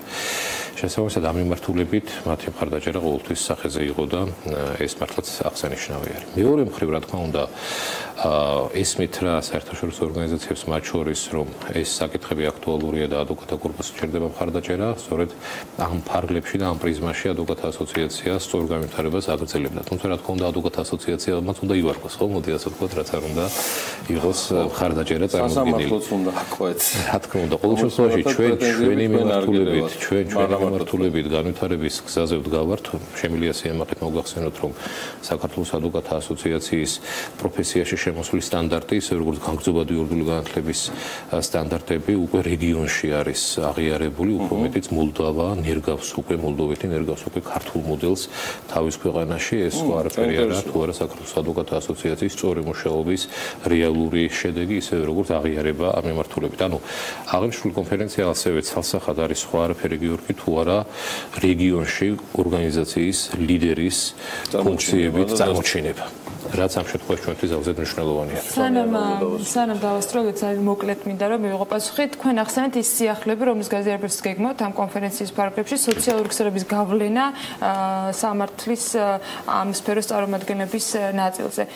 ქართული პრაქტიკა საერთოდ რას მოიცავს ამ გასაგებად? ვიცოდი რომ დაინტერესდებოდ. მოლოდინი რაც რაღაც არსებობს, თქვენ რა პრაქტიკა აქვს? კეთილი, მოდით ინტრიგაც დავთავოთ. შესაბამისად კონფერენციის შედგომა შეგვიძლია შევაფასოთ ეს ყოველი, თუმცა რას გულისხმობ ამაში მეგობრებო, ჩვენ სწორედ დღის ეს რიგში ამ საერთაშორისო კონფერენციის შევიყვანეთ ეს საკითხი, ისევე როგორც აღნიშნულთან დაკავშირებით ევროპის ადვოკატთა ასოციაციების ექსპერტი იქნება მოხსენებელი და სწორედ მათ შორის არ მხოლოდ უცხოეთისგან ჩამოსულ სტუმრებს ახლად 40-მდე დელეგატი გვეყოლებ, არამედ ქართულ ამ შემთხვევაში კონფერენციაზე დამსწრე იურიდიული პროფესიის წარმომადგენლებსაც გვინდა გავაცნოთ ის საერთაშორისო სტანდარტები, რაც არის ამ მიმართულებით სოციალური ქსელებისა და მედიის კუთხით და ადვოკატის ურთიერთკავშირთან დაკავშირებით, იმიტომ რომ დღევანდელი რეალობით საქართველოში ეს ახალი ხილია, ახლა ვითარდება და იმისთვის რომ ეს სწორად დაინერგოს, ჩვენ გვჭირდება საერთაშორისო გამოცდილების ამ მიმართულებით გაზიარება და იმეც ვიტყოებ, რომ იქნება წარმატებული კონფერენცია, ისევე როგორც ეს დადებითი ტრადიცია, რასაც უკვე მეორე წელია ჩვენ მივყვებით, გაგრძელდება მომავალში. ხვალდაზე საკმაოდ საინტერესო კონფერენციას მასპინძლობენ ქართველი ადვოკატები, საქართველოს ადვოკატთა ასოციაცია.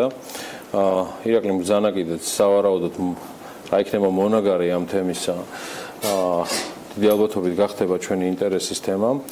ირაკლი ყანდაშვილი გსტუმრობდა დილიდან საქმიან დილაში. მადლობა მას, რომ გაგვიზიარა სიახლეები ხვალინდელ კონფერენციაზე, რომელიც მხოლოდ ხვალ არ გაგრძელდება, არამედ საუბარია ის, რომ 13 მაისსაც გააგრძელებენ მის განხილვებს. ეხლა მარიამ ადამიანზე თან გადავინაცვლოთ.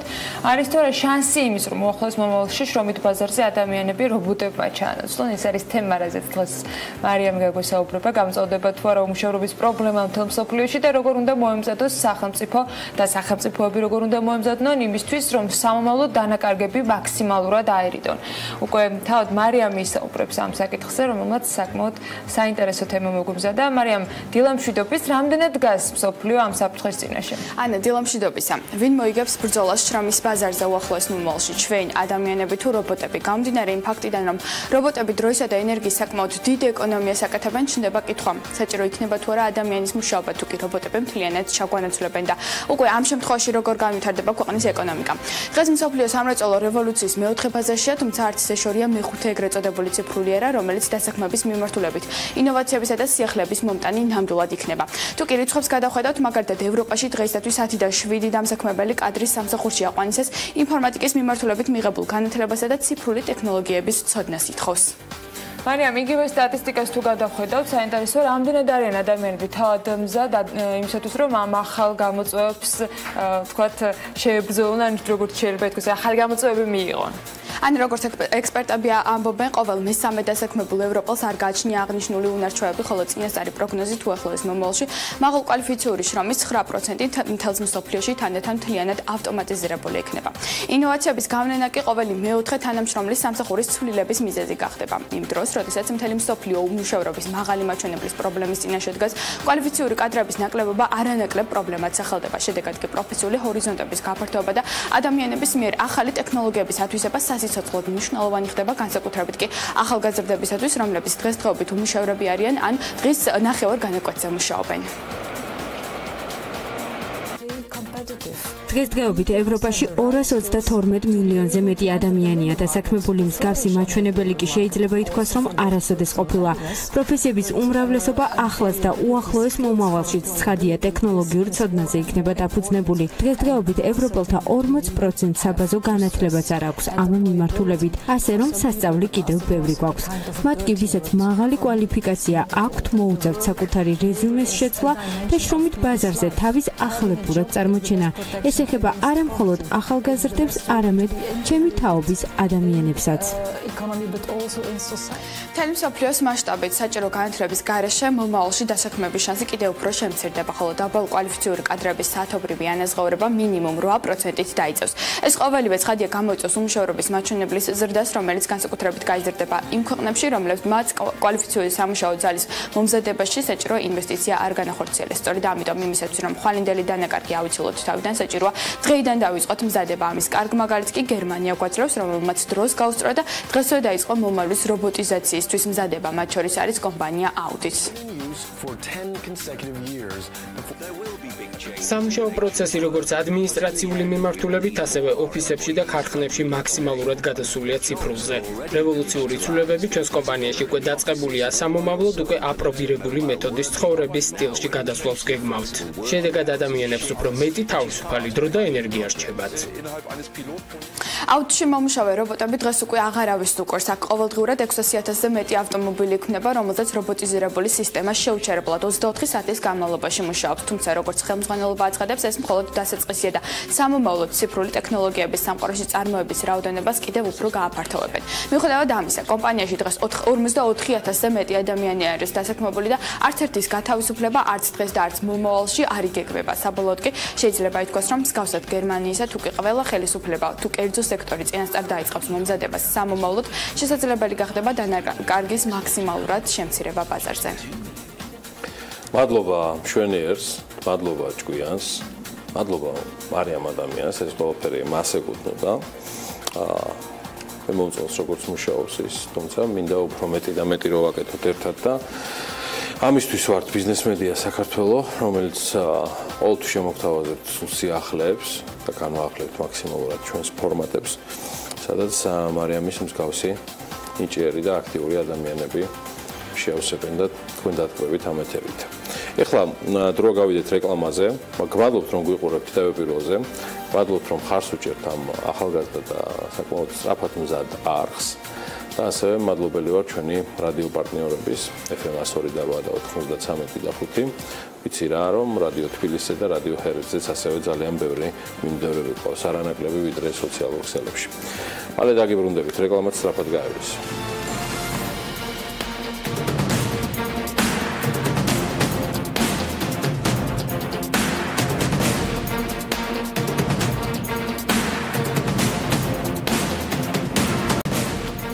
საქმიანი გუნდებით პირდაპირ ეთერში და ბიზნეს სიახლეებს გაგაცნობთ. ჩინეთის სამხრეთ ავიახაზები საქართველოს მხარესთან, საქართველოსთან ევროპის მიმართულებით ფრენების დაწყებასთან დაკავშირებით მოლაპარაკებას გეგმავს. საქმის კურსთან საუბარში ჩინეთის სამხრეთ ავიახაზების მენეჯმენტი განმარტავს, რომ საქართველოსთან მათი 6 წლიანი თანამშრომლობა წარმატებით მიმდინარეობს და კომპანია საქართველოსთან ევროპის მიმართულებით ფრენების დაწყებას განიხილავს.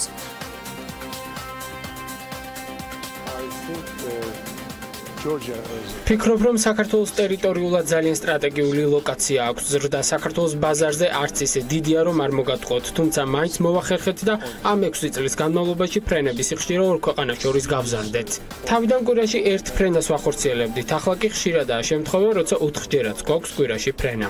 ძალიან დიდი მიღწევაა ის, რომ 2016 წლის აპრილში პირველად განხორციელდა თბილისი-პეკინის მიმართულებით პირდაპირი ფრენა. რაც შეეხება სამომავლო გეგმებს, სწორედ დღევანდელი ვიზიტის ფარგლებში ვგეგმავთ ქართულ მხარესთან მოლაპარაკებებს თბილისიდან ევროპის მიმართულებით ფრენების დაწყების თაობაზე, მაგალითად ლონდონის, თელ-ავივის ან თუნდაც ერევნის მიმართულებით. ჩვენ თუ მივაწევთ შეთანხმებას ევროპის საერთაშორისო ხელისუფლებასთან, რომ მიეცეს მიუხედავად თავისუფლება ჩვენს ავიახაზებს, მაშინ ეს განხორციელებადია. მაგრამ თუ კომპანია დაფუძნება საქართველოში და საქართველოსთან დაიწყოს ოპერირებას ევროპის მიმართულებით, მაშინ პრობლემა არ იქნება. მაშინ ეს სავსებით შესაძლებელია. საქართველოში ახლა ძალიან ბევრი მიმართულებები იგეგმება კიდე. შემოდის არაბული ქვეყნებიდან ავიახაზები, კომპანიები, ძალიან დიდი დაინტერესება პირდაპირ გეტყვით რუსეთის მხრიდან, ისრაელის მხრიდან, არაბული ქვეყნების მხრიდან. ასე კონკრეტულად ბევრი განცხადება შემოტანილი, მაგრამ ეხლა მოდი უნდა კონკრეტებით, იმიტომ რომ როცა იქნება განცხადება განხილული, შესწავლილი და მე შემდგარი თანხმობა გაცემული, მას შემდეგ მოგახსენებთ ყველაფერს.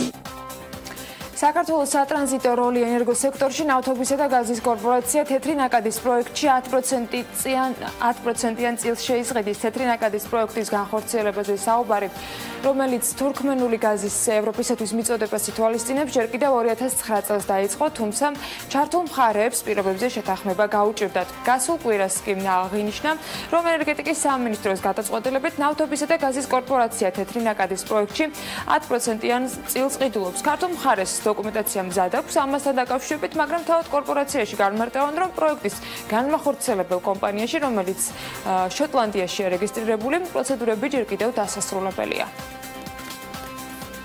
ძალიან ბევრი კითხვა არსებობს, ანუ ტექნიკური, ეკონომიკური, ფინანსური, ეს არის საკმაოდ გრძელი მილსადენები, მსხვილი ინფრასტრუქტურული პროექტები და ჭირდება საკმაოდ სამართლებრივი შეფასებიდან დაწყებული, ასე ვთქვათ, ფინანსური მიზანშეწონილებით დამთავრებული, ყველაფერს ჭირდება კითხვას პასუხის გაცემა. ამიტომ ჩვენ ჩავთვალეთ, რომ რაღაც ეტაპზე სამუშაო შესრულდა, ეხლა პროგრესისთვის და შემდგომი განვითარებისთვის მნიშვნელოვანი იქნება ამ შემთხვევაში საქართველოს ჩართულობა და ნავთობის და გაზის კორპორაცია, რომელიც ასევე მონაწილეობს სხვა ანალოგიური ტიპის პროექტებში, ასე ვთქვათ, ეს არის გამოხატულება იმისა, რომ სახელმწიფო უჭერს ამ ინიციატივებს მხარს, რამდენად ეს უკვე პროექტში და განხორციელებულ პროექტში გადაიქნება, ბუნებრივია, რომ ამას მომავალი გვაჩვენებს, ძალიან ბევრი პირობა იქნება ამისთვის მოსამზადებელი და დასაკმაყოფილებელი.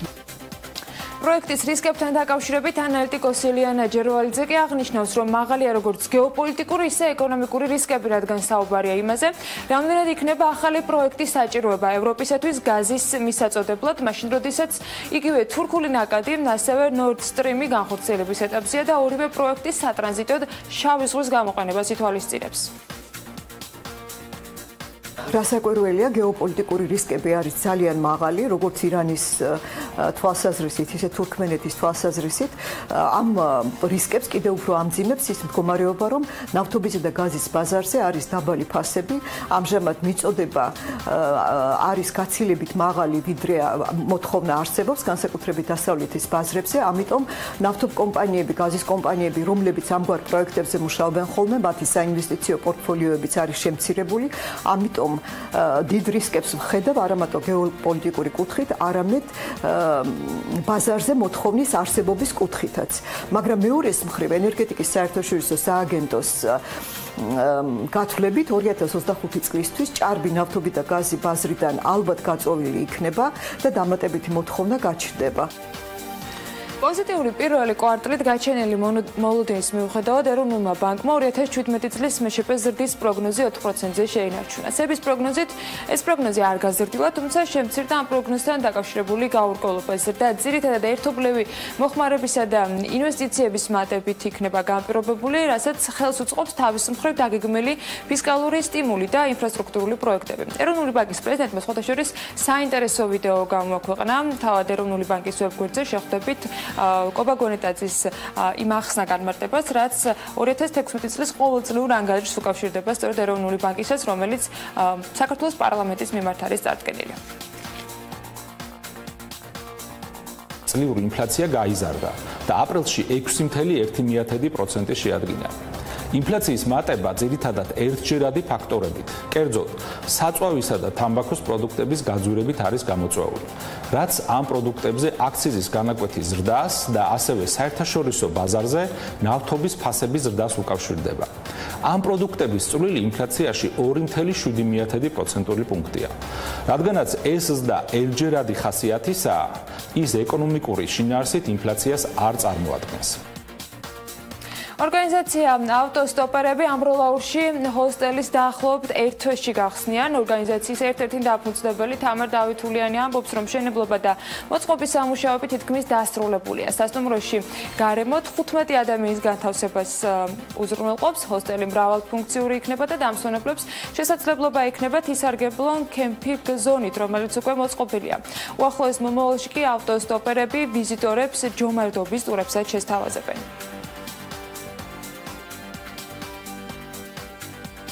ეს მიერ ჩატარებული კვლევის მიხედვით ბოლო 2 წლის განმავლობაში თბილისელების 40% დასწრებია მუსიკალურ კონცერტებს, ხოლო 28%-ს აქვს მუსიკალურ ფესტივალებზე დასწრების გამოცდილება.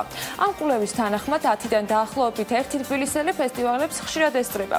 რაც შეეხება ქვეყნის ფარგლებს გარეთ კონცერტების დასწრების მაჩვენებელს, ბოლო 2 წლის განმავლობაში თბილისის მოსახლეობის მხოლოდ 1%-ია ნამყოფი საზღვარგარეთ, სწორედ ამ ტიპის ღონისძიებაში მონაწილეობის მისაღებად.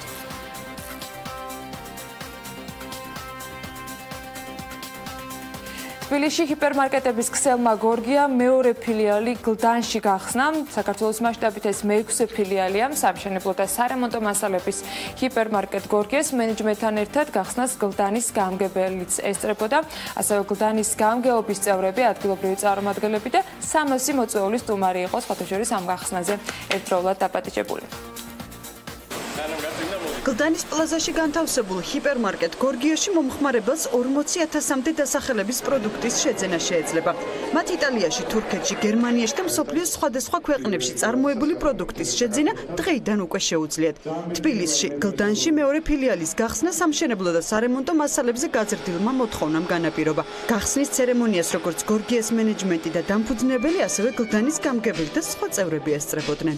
ჩვენთან არის ძალიან დიდი რაოდენობა ნაირსახეობა ერთჯერ ქვეშ, რომელიც სხვაგან სხვა ფილმებში, რომლებიც არის მსგავსი სპეციალობის, არ აქვს ასეთი დიდი ნაირსახეობა და რა თქმა უნდა, ჩვენი ძირითადი სლოგანი მაგი არის: კონკურენტი კონკრეტული მასალა, კონკრეტულად ყველაზე დაბალ ფასში უნდა იყოს გორგიაში. თბილისის მასშტაბით მეორე ფილიალი, ხოლო საქართველოს მასშტაბით მე-5 ფილიალი გახსნა. ჰიპერმარკეტი არის 5,000 კვადრატზე გადაჭიმული და წარმოდგენილია 40,000 დასახელების პროდუქცია და გორგია კვლავ აგრძელებს თავის თავარი სლოგანის გამოყენებას და მომხმარებელს ყველაზე დაბალ ფასად სთავაზობს სამშენებლო და სარემონტო მასალების ყველა პროდუქციას აბსოლუტურად საქართველოში. ჰიპერმარკეტში ასეულობით ახალი მიმართულებაა, რათა მომხმარებლებისთვის მშენებლობა და რემონტი მაქსიმალურ კომფორტად ქცეულიყო. გორგიას მენეჯმენტმა გადაწყვიტა ერთ სივრცეში მოექცია ყველაფერი, რის შესაძენადაც მომხმარებელს სხვადასხვა მაღაზიებში და ბაზრობებზე უწევდათ სიარული. კომპანიის ინფორმაციით ჰიპერმარკეტში 100-მდე ადამიანი დასაქმდა. მოგესალმებით, ჩვენ დღის რიცხვი დღევანდელი არის 291. ეს გახლავთ მორიგი რიცხვი ფლანგვის დეტექტორის კვლევიდან. თბილისის მერიას 291 მანქანა ემსახურება ირკვევა, ხოლო ლონდონის წარმომადგენლობით ორგანოსა და ვილნიუსის მერიას არც ერთი. ფლანგვის დეტექტორის მიერ მოპოვებული ინფორმაციის მიხედვით 291 მანქანიდან 105 თბილისის გამგეობების ბალანსზეა, ხოლო დანარჩენი თბილისის მერის ადმინისტრაციასა და სხვადასხვა სამსახურზე მოდის. ლიტვის დედაქალაქის მუნიციპალური მთავრობიდან მიღებული წერილიდან ირკვევა, რომ ვილნიუსის საბჭოს რეგულაციის მიხედვით მერის მოადგილე, კომიტეტების თავმჯდომარეები, პოლიტიკური ჯგუფების ლიდერები და საბჭოს წევრები არ სარგებლობენ სამსახურეობრივი მანქანებით. ამის ნაცვლად მათ ყოველთვიურად ეძლევათ 300 ევროს ოდენობის დანამატი, რომელიც გამოყოფილია მობილური ტელეფონის, ფოსტის, ინტერნეტისა და გზავრობის ხარჯების ასანაზღაურებლად. მათ შორის ავტომობილის ხირაობა და შეკეთება და საზოგადოებრივი ტრანსპორტით ან ტაქსით სარგებლობა, დაზღვევა და ასე შემდეგ შედის. დიდი ბრიტანეთის დედაქალაქის საკრებულოდან მიღებული წერილი კი გვამცნობს, რომ ადმინისტრაციული ორგანოს წევრები და თანამშრომლები სამსახურებრივი მანქანებით ან სხვა რაიმე ტიპის დამატებითი წახალისებებით სახელმწიფოსგან არ სარგებლობენ, ასევე ხაზგასმითაა ნათქვამი, რომ იშვიათი გამონაკლისის გარდა ლონდონის მერი და კოლეგიის სხვა წევრები საჯარო ტრანსპორტით გადაადგილდებიან. თბილისის მერის ბალანსზე არსებული მანქანების შენახვა დიდ ხარჯებთან არის დაკავშირებული, მაგალითისთვის 2017 წლის იანვარში მერიის მანქანების გადაადგილებისთვის 45242 ლიტრი ბენზინი, ხოლო თებერვალში 58163 ლიტრი ბენზინი დაიხარჯა. ჯამურად მთელი წელი 9 მილიონ litrს ბევრად აჭარბებს მერიის მიერ მოხმარებული საწვავი. თანხის მასშტაბს ალბათ აცნობიერებთ და რა კარგად შეიძლება ამ თანხის დახარჯვა. ამასაც გამოდის, რომ ის რის უფლებასაც არ აძლევენ ერთმანეთს საკუთარ თავს ევროპული მუნიციპალიტეტები, მდიდარი მუნიციპალიტეტები, ჩვენთობა ისეთი მდიდარი ვართ, რომ შეგვიძლია დავვრთოთ თავს ამ ფუფუნების ნება და ვატაროთ მანქანებით ჩინოვნიკები. მადლობა შოთას. ლაპო, ამ შემთხვევაში მაინტერესებს შენ? არა, ართლად მასია საქმე. მე მაინტერესებს იცოდი თუ არა, რომ ქუჩა, რომელზეც შენ ცხოვრობ, შენ ატარებს პოლიტიკოვსკაიას სახელს, რომელიც და ეს სახელი მას 2009 წლიდან დაერქვა, ბატონო. და იქამდე შენი მისამართი იყო თუ არ ვხვდები ვლადიმერ ჯიქიას, მოკლედ ჯიქიას სახელობის. ჯიქია ვიცი მე წინ არის. ხო, ვლადიმერ ჯიქიას სახელობის იყო. ჯიქია? კი, მაგაზე საუბარი. მოკლედ ამ ქუჩას სახელი რუსი ჟურნალისტის საპატივსაცემლოდ გადაერქვა. ანა პოლიტიკოვსკაია ყოველთვის ცნობილი რუსი ჟურნალისტი და ადამიანის უფლებათა დამცველი გახდათ, რომელიც 2006 წელს საკუთარი სახლის სადარბაზოში თუ ლიფტთან მოკლეს, უბრალოდ აი ამას ვერ ვიხსენებ, მაგრამ ტრაგიკულად არის დაუყული. მოგციან თხოვათ რა მე მოგქრება. არაფერი არ გემუქრება, ეს ის ინფორმაციისთვის. ამ ქუჩის შესახებ, რომელზეც სხვათა შორის SEO development-ი აშენებს ახალ კომპლექსს. ძალიან ახლოს ჩემთან. ძალიან ახლოს შენთან და ძალიან სიმწვანეში. სწორედ მათი წარდგენით უნდა გადავხედოთ უახლოესი დღეების სამინდის პროგნოზს.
ამის შემდეგ ვართ პირდაპირ ეთერში ფაქტ-მეტრის რუბრიკის დროა. ბევრჯერ ვახსენეთ ჩვენს რომ კონსტიტუციის საერთო სახალხო განხილვები მიმდინარეობს.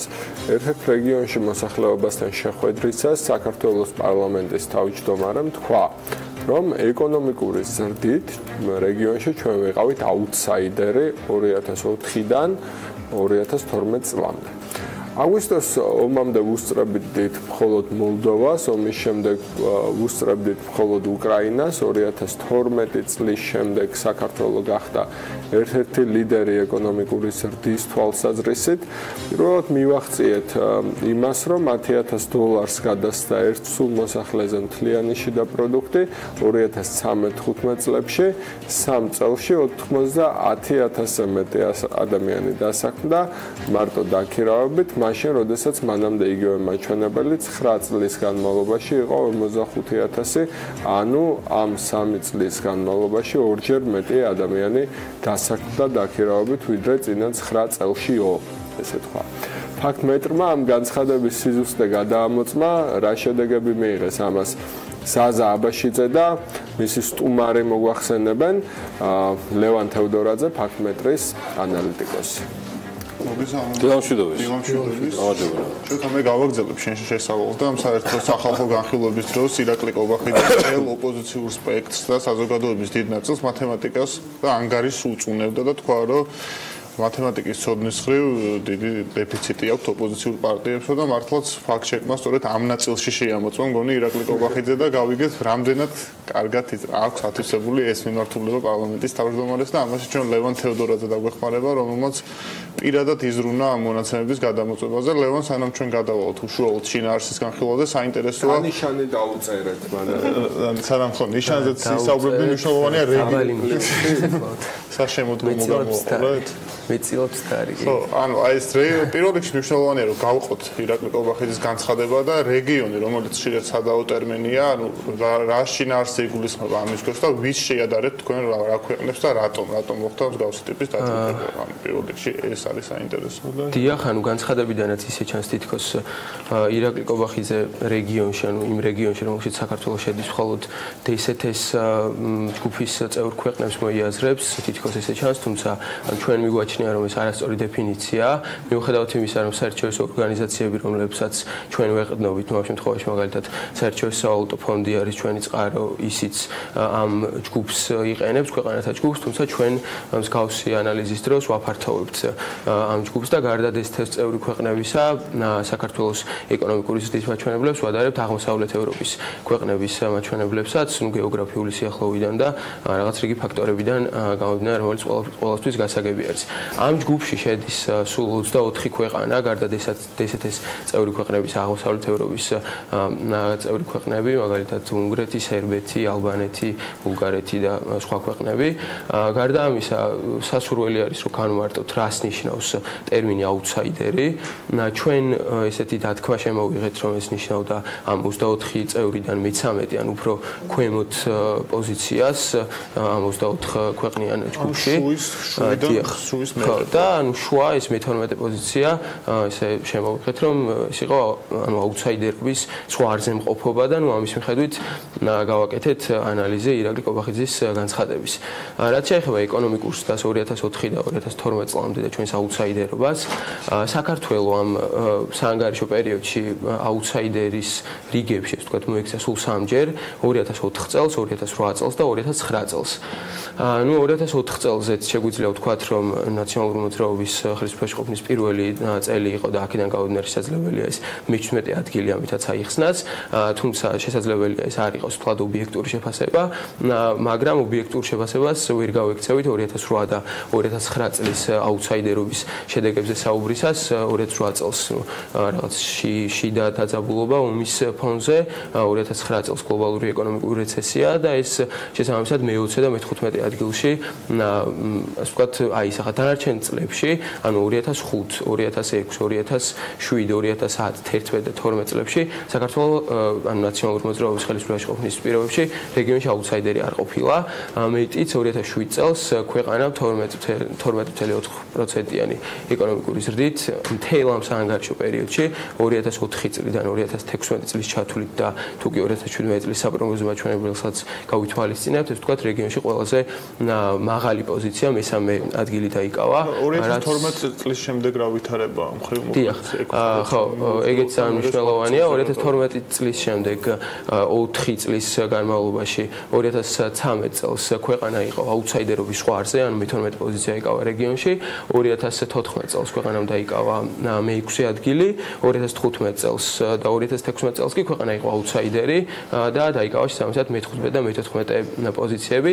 ანუ აქედან ის გამომდინარეობს, რომ ქართული ოცნების ხელისუფლებაში ყოფნის 4 წლიდან 2 წლის განმავლობაში ქვეყანა აუთსაიდერი იყო ეკონომიკური ზრდით იმ ჯგუფში, რომელშიც ჩვენ მივიჩნევთ, რომ საქართველოს შედის და ერთ წელს იყო აუთსაიდერობის ზღვარზე.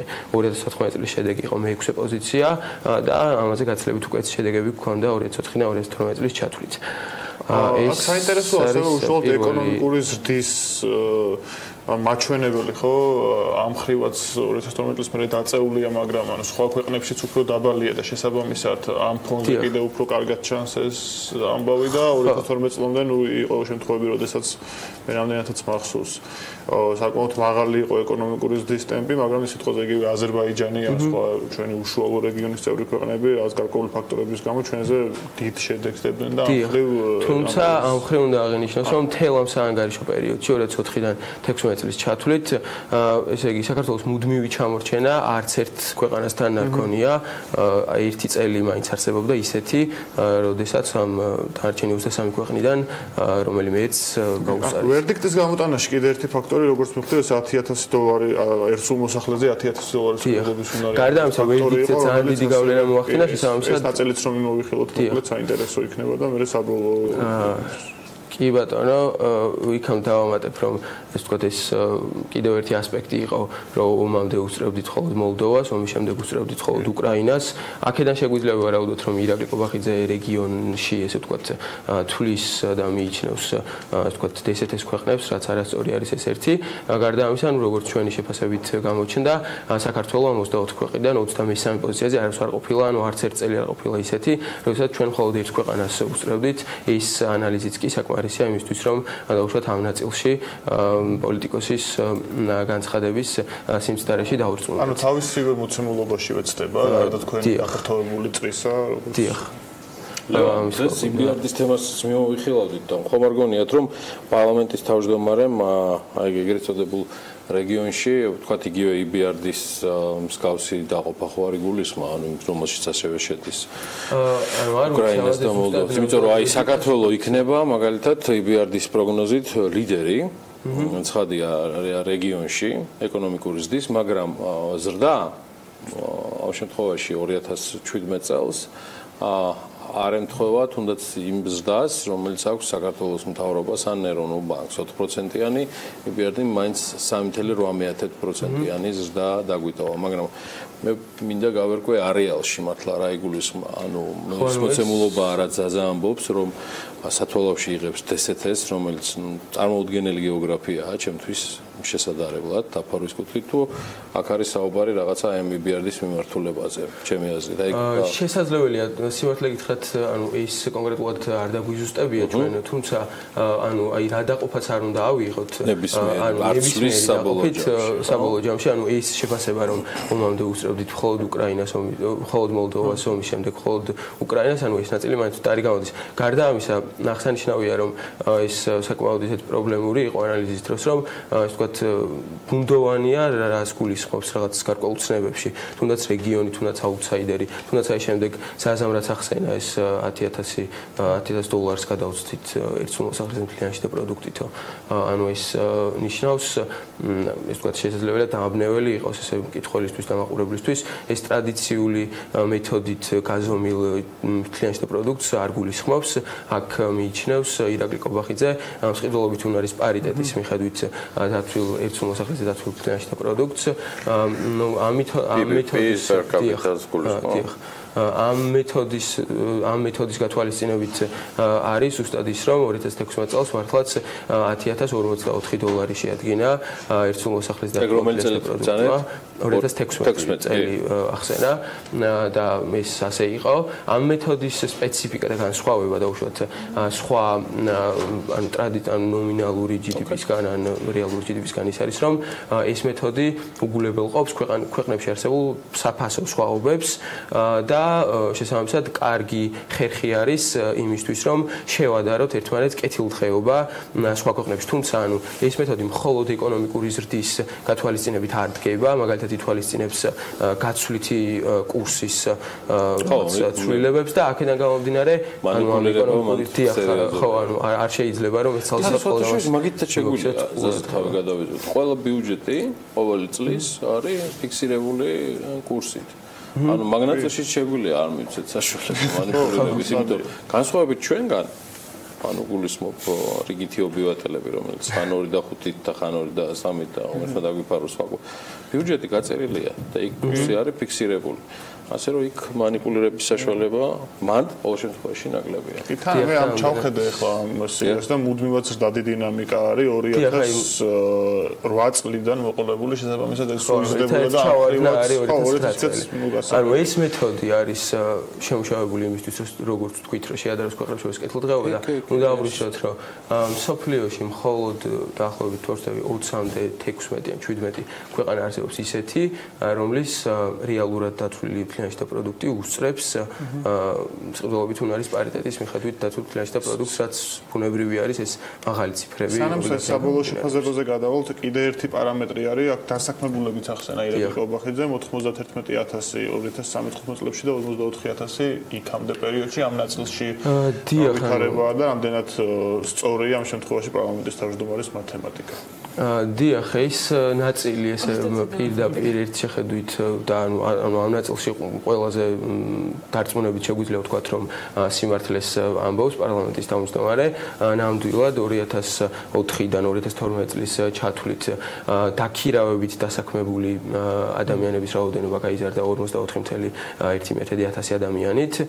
ხოლო 2013-დან 2015 წლის ჩათვლით, ანუ ამ 3 წელში 91,000-ით, რაც ნამდვილად ორჯერ მეტი არის და ამ ნაწილში სწორია, თუმცა აქ უნდა აღვნიშნოთ, რომ ძალიან მნიშვნელოვანია სექტორების მიხედვით დაუშვათ გადანაწილება სახელმწიფო და არასახელმწიფო სექტორში ამ დასაქმებული ადამიანების, რაც ანუ ამ შემთხვევაში ჩვენ გვაინტერესებს და ყურადღება მივაქციეთ კერძო სექტორში, რადგანაც თვითონ ანუ აქ თვით დასაქმებულებს გამორიცხავდა და დაქირავებით დასაქმებულებს იაკეთებდა მხოლოდ აქცენტს, ჩვენ ანუ ზოგადად განვიხილოთ დაუშვათ არასახელმწიფო სექტორში, კერძო სექტორში რამდენი, რომელიც ძირითადად კერძოს მოიცავს, რამდენი დასაქმდა.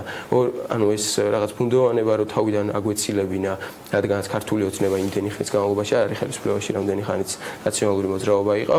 ამიტომ ამათ 3 წელს ხო, ანუ 3 წელს, რომელიც აქ წადებს 2013, 14 და 15 წლებს, ვადარებთ ნაციონალური მოძრაობის ბოლო 3 წელს, 2011 და 12 წლებს. ამ ხრივ დავინახავთ, რომ ესე იგი არასახელმწიფო სექტორში დასაქმებული ადამიანების რო არ შევეშალოს 92,500 ადამიანით გაიზარდა ნაციონალური მოძრაობის ხელისუფლებაში ყოფნის ბოლო 3 წელში, ხოლო ქართული ოცნების ხელისუფლებაში ყოფნის პირველ 3 წელში გაიზარდა 54,7 ადამიანით, რაც იმას ნიშნავს, რომ ამ ასპექტში მაგალითად იქ უფრო მეტად იზრდებოდა დასაქმებულთა რაოდენობა.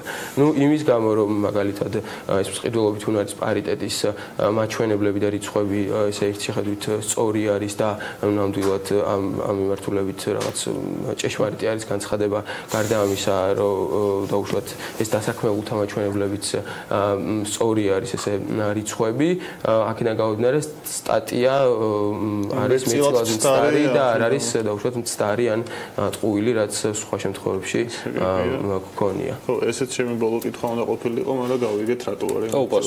კი.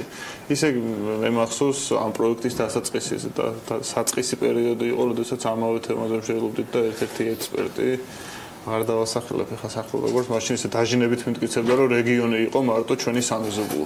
სომხეთი, თურქეთი და რუსეთი. ხო, და ნუ აი ეს უკრაინასაც ხურდაში ათვლიდა და ამაზე კარგად ბევრი ვიკამათეთ მაშინ.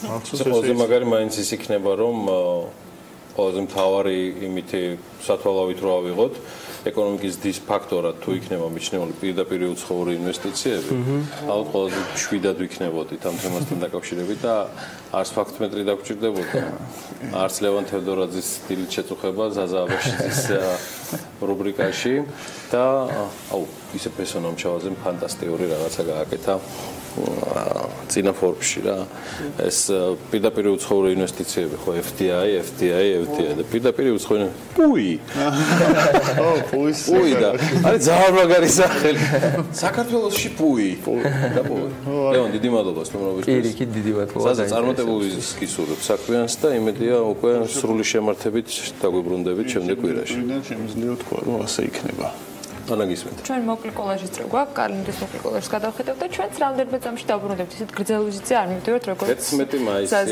და საქართველოს და მსოფლიო გვისმინეთ. 1959 წლის 11 მაისს ნიუ-იორკში პირველი ჰოლაროიდის ფოტოაპარატი გაიყიდა. მაშინ მისი ფასი $99 და 95 ცენტი იყო. ჯერ კიდევ ქსელში გამოტანამდე ძალიან პოპულარული ფოტოაპარატის პირველი პარტია მაღაზიიდან ერთ დღეში გაიყიდა. მექანიკოსის, კონსტრუქტორისა და გამომგონებლის ჰერბერტ ლენდის ქმნილება კომერციული გამოდგა. უკვე 1959 წელს ჰოლაროიდების გაყიდვიდან შემოსულმა თანხამ $9 მილიონი შეადგინა. ჰერბერტ ლენდის აღმოჩენამ ამერიკაში რადიკალურად შეცვალა საღამოების, ქორწინებებისა და სხვა დღესასწაულების სტილი. ყოველდილას აღუწერელი ბედნიერების შეგრძნება მაღვიძებს მხოლოდ იმის გამო, რომ სალვადორ დალი ვარ. მართლაც უსაწყროდ სასიამოვნოა იყო სალვადორ დალი. როგორც კი გამოფხიზლდები, საკუთარ თავს აღფრთოვანებით ვეკითხები, ნეტავ დღეს რა შესანიშნავი რამეების გაკეთებას აპირებს ეს სალვადორ დალი. ექსცენტრული ესპანელი სიურეალიზმის ყველაზე ცნობილი წარმომადგენელი, ფერმწერი, გრაფიკოსი, მოქანდაკე, რეჟისორი და უბრალოდ უცნაური ადამიანი სალვადორ დალი 1904 წლის 11 მაისს დაიბადა.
Power ჩუღურეთის რაიონში ჩუბინიშვილის თეოდორემდულის თამარ მეფის და ნინოშვილის ქუჩების წყალმომარაგების გაუმჯობესებისთვის მორიგ საინვესტიციო პროექტს ასრულებს. ეს ყველაფერი არ არის. უბრალოდ გეტყვით მხოლოდ იმას, რომ 70,000 ლარია ღირებულება ამ პროექტის სამუშაოების მოცულობას და მისი დასრულების შემდეგ დაგეგმილ შედეგებზე. ჩვენ ჟურნალისტების დახმარებით ჯიპის ოპერაციების მართვის დირექტორისგან მივიღებთ ინფორმაციას და მასთან ერთად სტუდიაში მასპინძლობთ ასევე ავთანდილ ნარიმანიძეს ჩუღურეთის რაიონის გამგებლის მოადგილის და გელა არჩვაძეს მთაწმინდის რაიონის გამგებელს. მოვიცავეს თბილისის რამდენიმე რაიონი ერთდროულად და ჩვენი ჟურნალისტებიც შესაბამის ლოკაციებზე იქნებია წარმოდგენილები სულ რამდენიმე წუთში, თუმცა იქამდე ბატონო მამუკა დილა მშვიდობის მოგესალმებით ყველას. ეს კიდევ ერთი ეტაპი იქნება, რომელიც ამ შემთხვევაში ამ ორი რაიონის და რამდენიმე ქუჩის ერთდროულად განახლებულ წყალმომარაგებას გულისხმობს. რა ეტაპი არის ამ ქუჩების? გამარჯობათ კიდევ ერთხელ დიდი მადლობა მოწვევისთვის. მე უკვე გავშინაობდი თქვენ სტუდიაში. მას პინძლის რანგში. და მინდა ასევე მადლობა გადავხადო გამგებლებს მობრძანებისთვის, რომ ჩვენთან ერთად ეს თანამშრომლობენ და ეს კოორდინირებულად ვართ ერთმანეთთან მუშაობის პერიოდში. მინდა აღვნიშნო, რომ ჯორჯიან ვოთერ ფაუერი აგრძელებს უმნიშვნელოვანესი პროექტების განხორციელებას მთელი ქალაქის მასშტაბით. დღეს ჩვენ უკვე ვასრულებთ ორ მნიშვნელოვან პროექტს, ესე როგორც უკვე აღრჩა ჩუბინაშვილის ქუჩა და კოტეაფხაზის ქუჩა, ეს თაცმინდის რაიონში და ჩუღურეთის რაიონში. ჯამური ინვესტიციით დაახლოებით 300,000 ცოტა მეტი ლარის ინვესტიცია განხორციელდა ამ ორ პროექტში. 10 ევრო სტანდარტის ჩამკეტმარეგულირებელი ურდულის დამონტაჟება მოხდა, რაც გააუმჯობესებს აი ამ მიკროუბნების წყალმომარაგებას კიდევ უფრო, ასე ვთქვათ, სტაბილურს გახდის.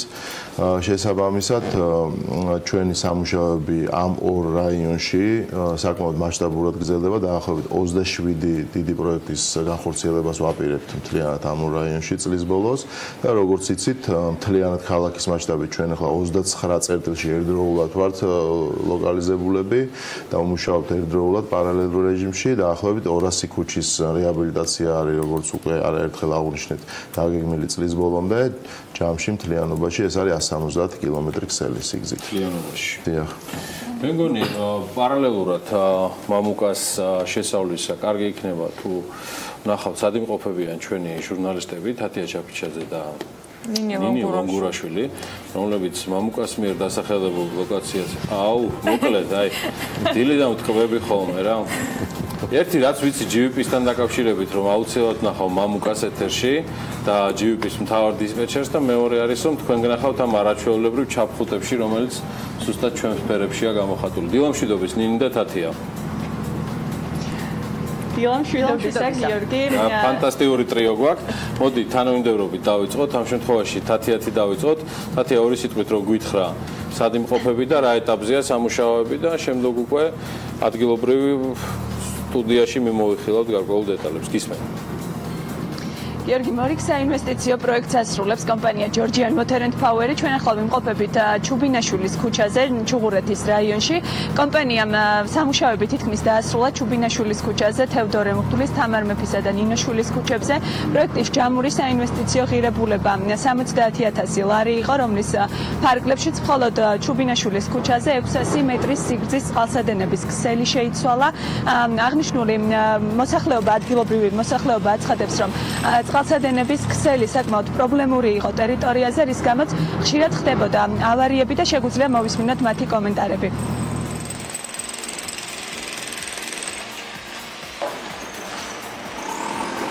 ხშირად ხდებოდა წყალგაყვანილობის მილები, დგებოდა ეზოში შემოდიოდა წყალი, გუბეები დგებოდა, კედლები სველდებოდა. იმედი ახლა გამოსწორდება მდგომარეობა. და ვიცი ალბათ ყველაფერი რიგზე იქნება. ახლა რომ მორჩებიან წყალგაყვანილობას გაკეთებას, იმედია რომ გზის საფარსაც გააკეთებენ და ეშველებენ. 30 წლით შეიცვალა მილები. იმის მერე ხელი არ უხლი არავის. მაშინაც რო შეცვალეს წვეთავდა წყალი. და ასე წლების განმავლობაში ეს წყალი წვეთავდა, მთელი კედლები ეზოში სველია სახლების. აგერ ჩვენი სახლი გავამაგრეთ, მადლობა გამგეობას, რომ დაგვეხმარეს. გავაკეთეთ. ეხლა აკეთებენ კარგად წყალმომარაგებას. პლასმასის მილები მოიტანეს, კარგად ცვლიან. მადლობა მაგათ, რომ კარგად აკეთებენ. კომპანია სამუშაოებს ადგილობრივ გამგეობასთან ერთად ასრულებს. სამუშაოების დასრულების შემდეგ ადგილზე გზის საფარი მოწესრიგდება. ჯამურად კი ჩუღურეთისა და მთაწმინდის რაიონში სულ 27 ქუჩის რეაბილიტაცია იგეგმება. ჩუღურეთის რაიონიდან მეგერთვებოდით და უკვე რაც შეეხება მთაწმინდის რაიონს, როგორც ვიცი, ნინი ლონგურაშვილი ემზადება თქვენთან შესახვედრად, ასე რომ მე მას გადავცემ უკვე სიტყვას რა ხდება იმ ტერიტორიაზე. მადლობა თათია წარდგენისთვის. დილამშვიდობისა კიდევ ერთხელ მივესალმები ჩვენ მაყურებელსაც. ჩუღურეთის რაიონის პარალელურად მთაწმინდაზე, კონკრეტულად ტაბახმელაში, კოტე აფხაზის ქუჩაზე, სადაც ახლა ჩვენ ვიმყოფებით, კომპანია Georgia Water and Power ამ წუთებში წყალმომარაგების გაუმჯობესების მიზნით სარეაბილიტაციო სამუშაოებს ახორციელებს. კომპანიის ბრიგადები ახლა ამ ადგილას გათხრებს აწარმოებენ 170 კილომეტრის სიგრძის მონაკვეთს სრულიად ახლებული მილებით სვლიან იმისთვის, რომ მოსახლეობას წყალი უფრო სტაბილურად და უწყვეტად მიეწოდებოდეს.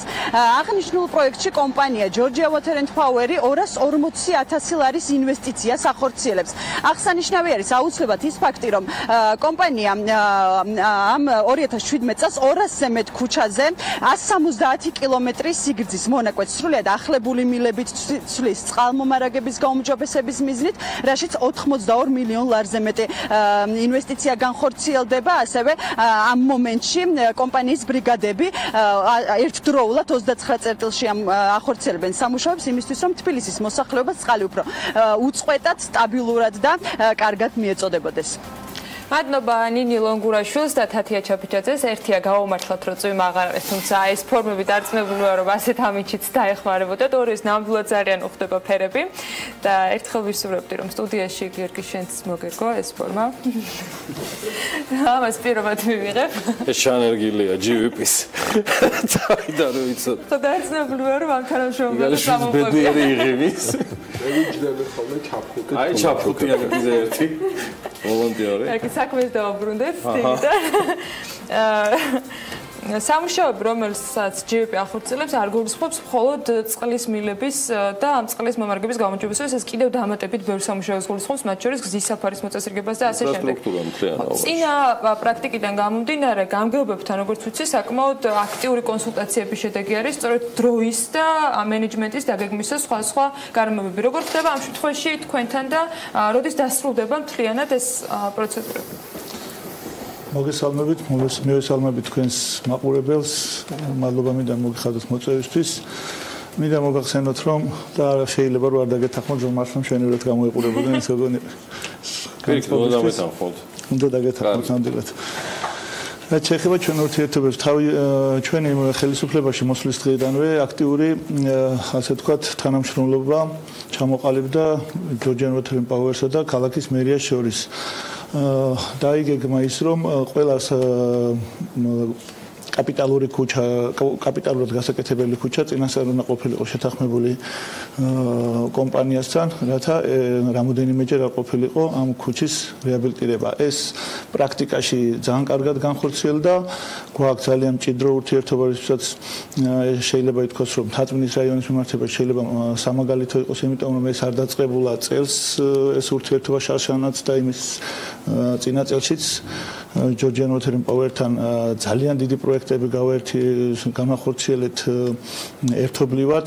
ეს მოხდა შემოერთებულ სოფლებშიც, ისევე ქალაქის ცენტრშიც, მარტო სამაგალითო დღეს აღნიშნოთ ამაღლების ქუჩა, სადაც მართლა კაპიტალურად გამოიცვალა ყველა კომუნიკაცია და შემდეგ ჩვენმა კეთილმოწყობის სამსახური რიგ შემთხვევაში გამგეობები საფარს აკეთებენ, უმაღლეს შედეგს ვიღებთ იქიდან გამომდინარე, რომ არ ხდება ქუჩების რამოდენიმეჯერ გადართხრა. თავად საფარსა ძალიან იქნება საფრთხე. რა თქმა უნდა, იზოგება ენერგია, იზოგება თანხა, რაც მთავარია და იზოგება ის, რომ ადამიანები და მოსახლეობა, რასაც ჩვენ ყველაზე დიდ ყურადღებას ვაქცევთ, დისკომფორტში არ ვარდებიან რამოდენიმეჯერ გზის გადაკეტით და ასე შემდეგ. მოგეხსენებათ, რომ ქალაქის ცენტრი და ამ ქუჩების გამტარიანობა მოგეხსენებათ რა პრობლემებთან არის დაკავშირებული და რამოდენიმეჯერ ქუჩის ერთი და იგივე ქუჩის რეაბილიტაცია და ასე ვთქვათ სამუშაოების ჩატარება ძალიან დიდ დისკომფორტს იწვევს ხოლმე.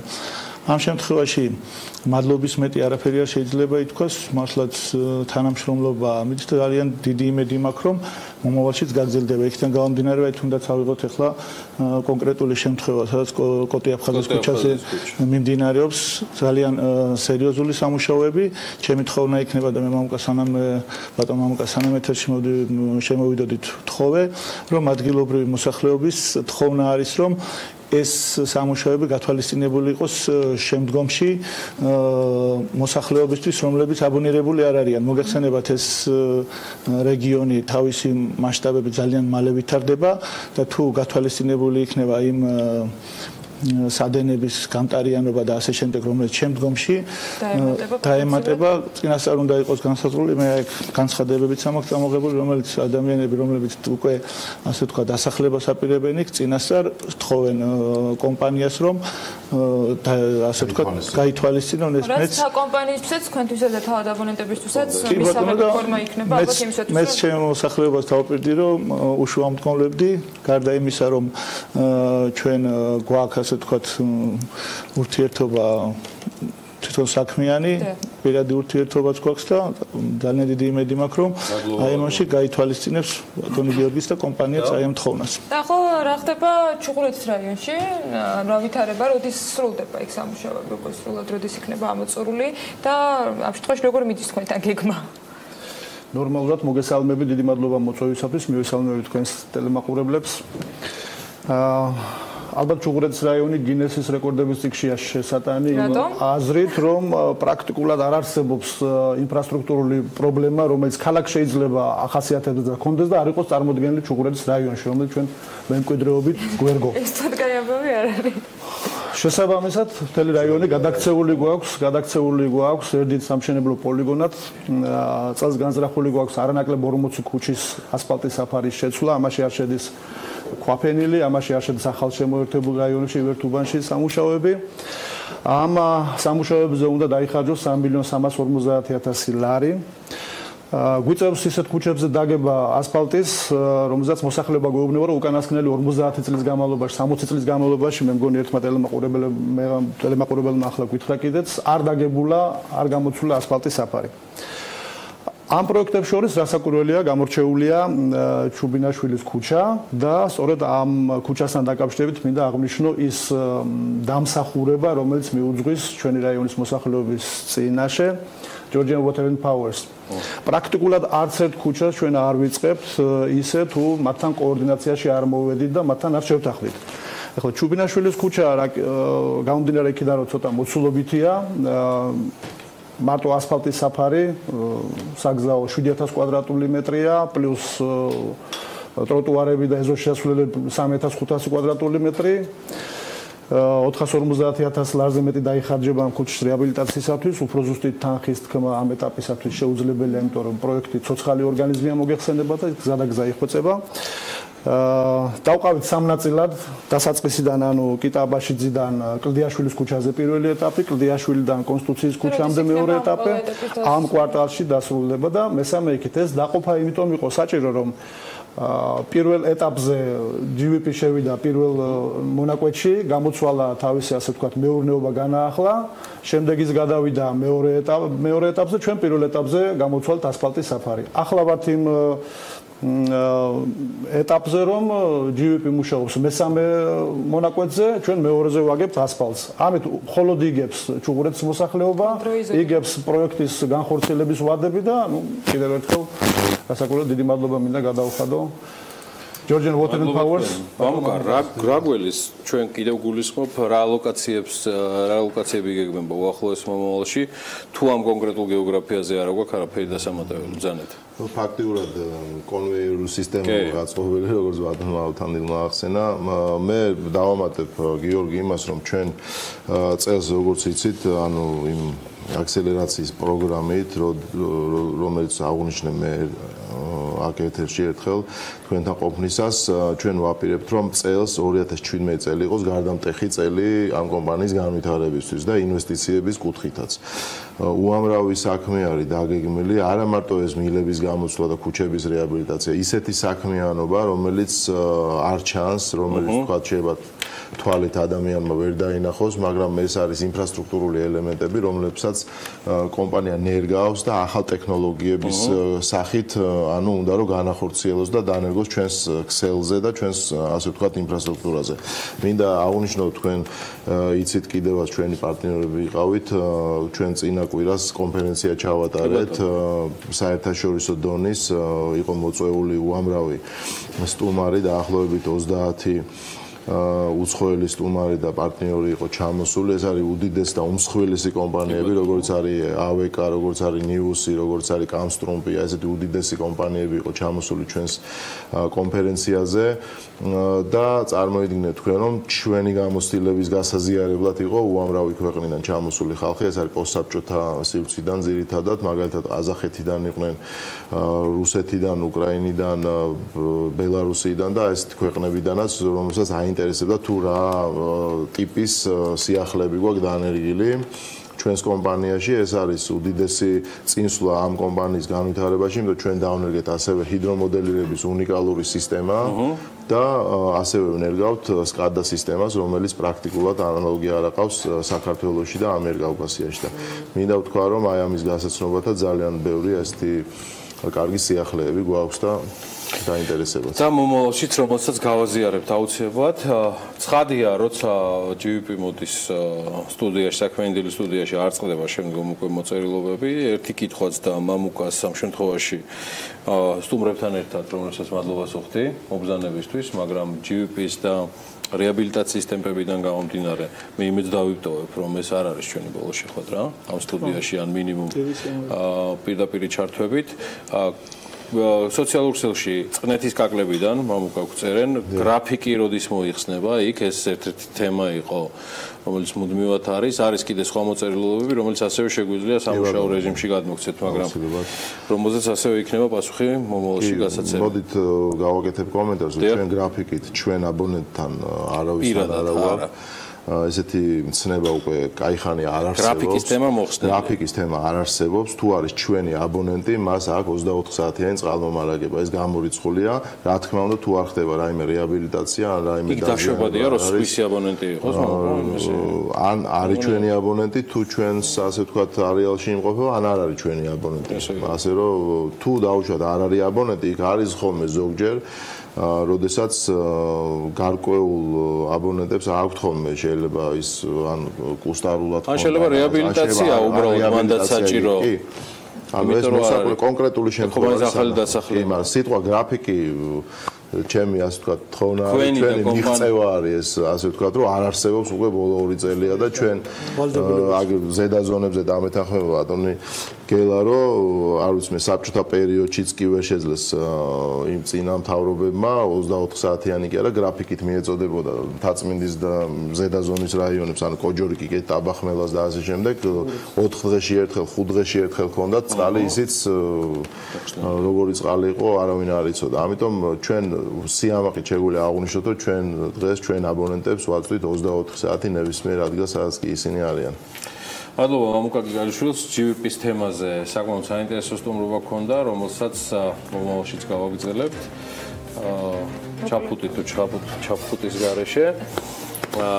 ეხლა კი გავიდეთ მოკლე სარეკლამო პაუზაზე, გვიყურებთ TV პირველზე, გვისმენთ რადიო ხერეთის და რადიო თბილისის საშუალებით, მალე დაგიბრუნდებით.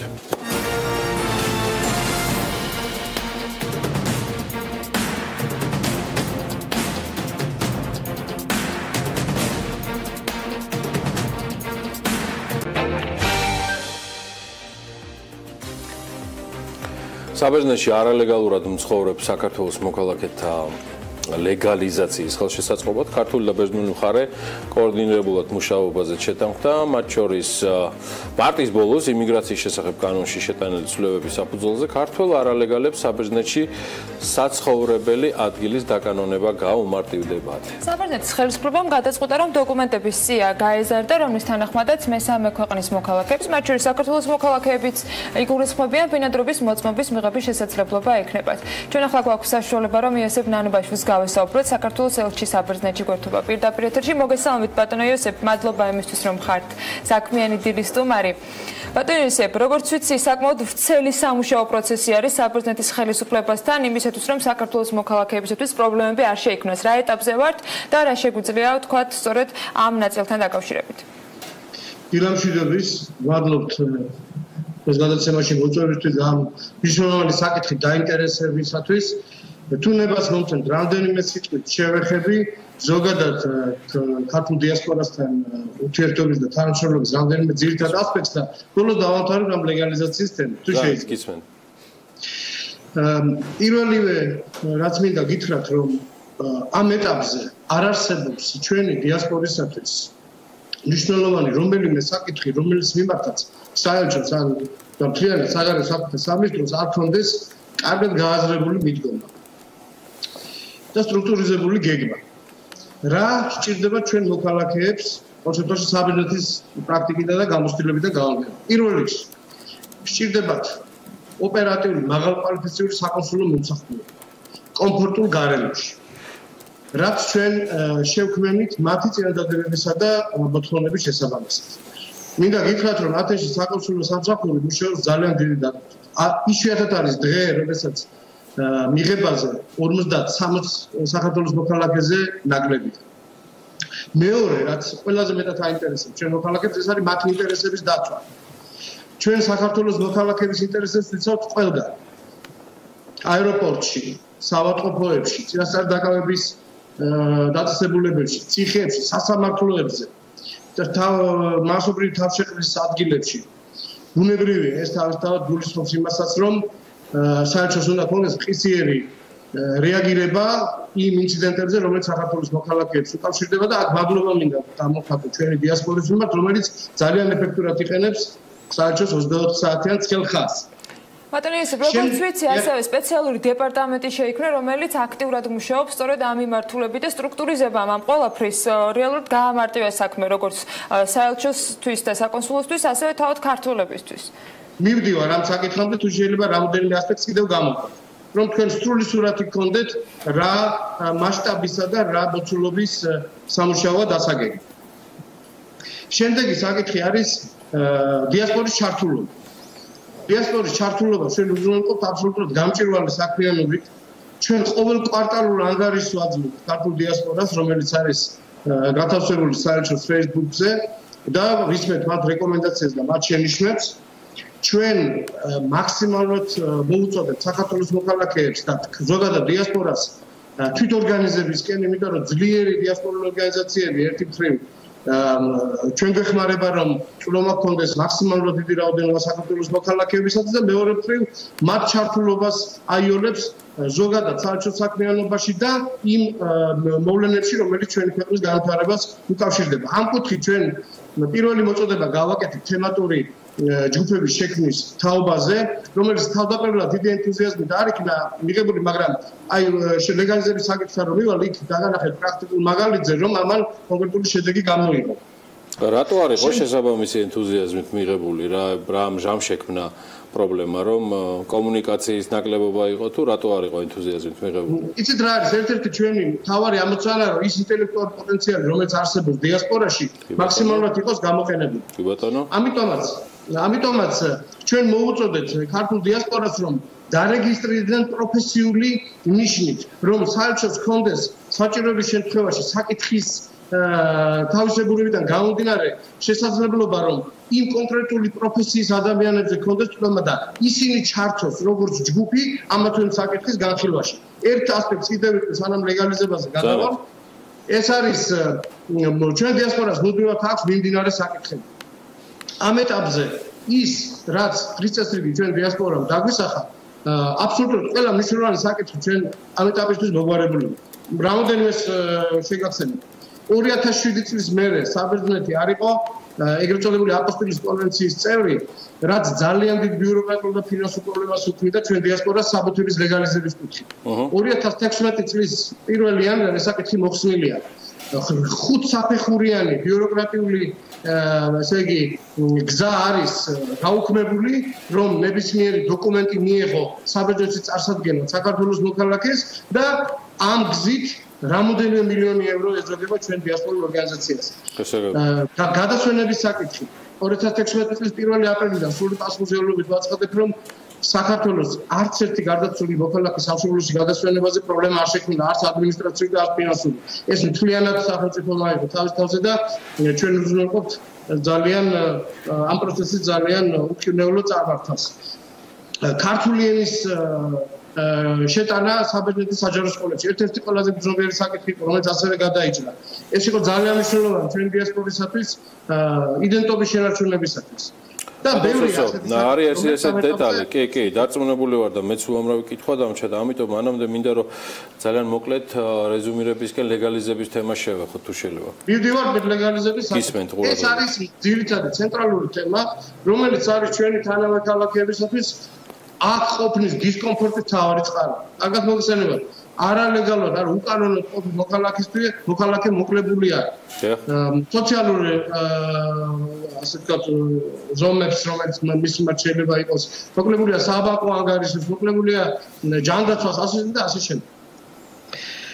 რა თქმა უნდა, საჭირო იყო განსაკუთრებულად თბილი და მეგობრული ფონის შექმნა ქართულ ურთიერთობებში, რომ ამ საკითხს პრაქტიკულად ტაბუირებულ თემას შევხებოდა.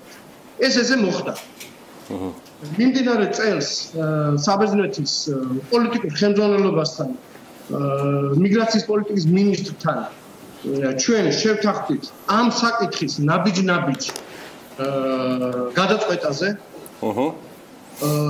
ეს შეხვედრა იყო 24 აპრილს, 9 მაისს უკვე გამოიყო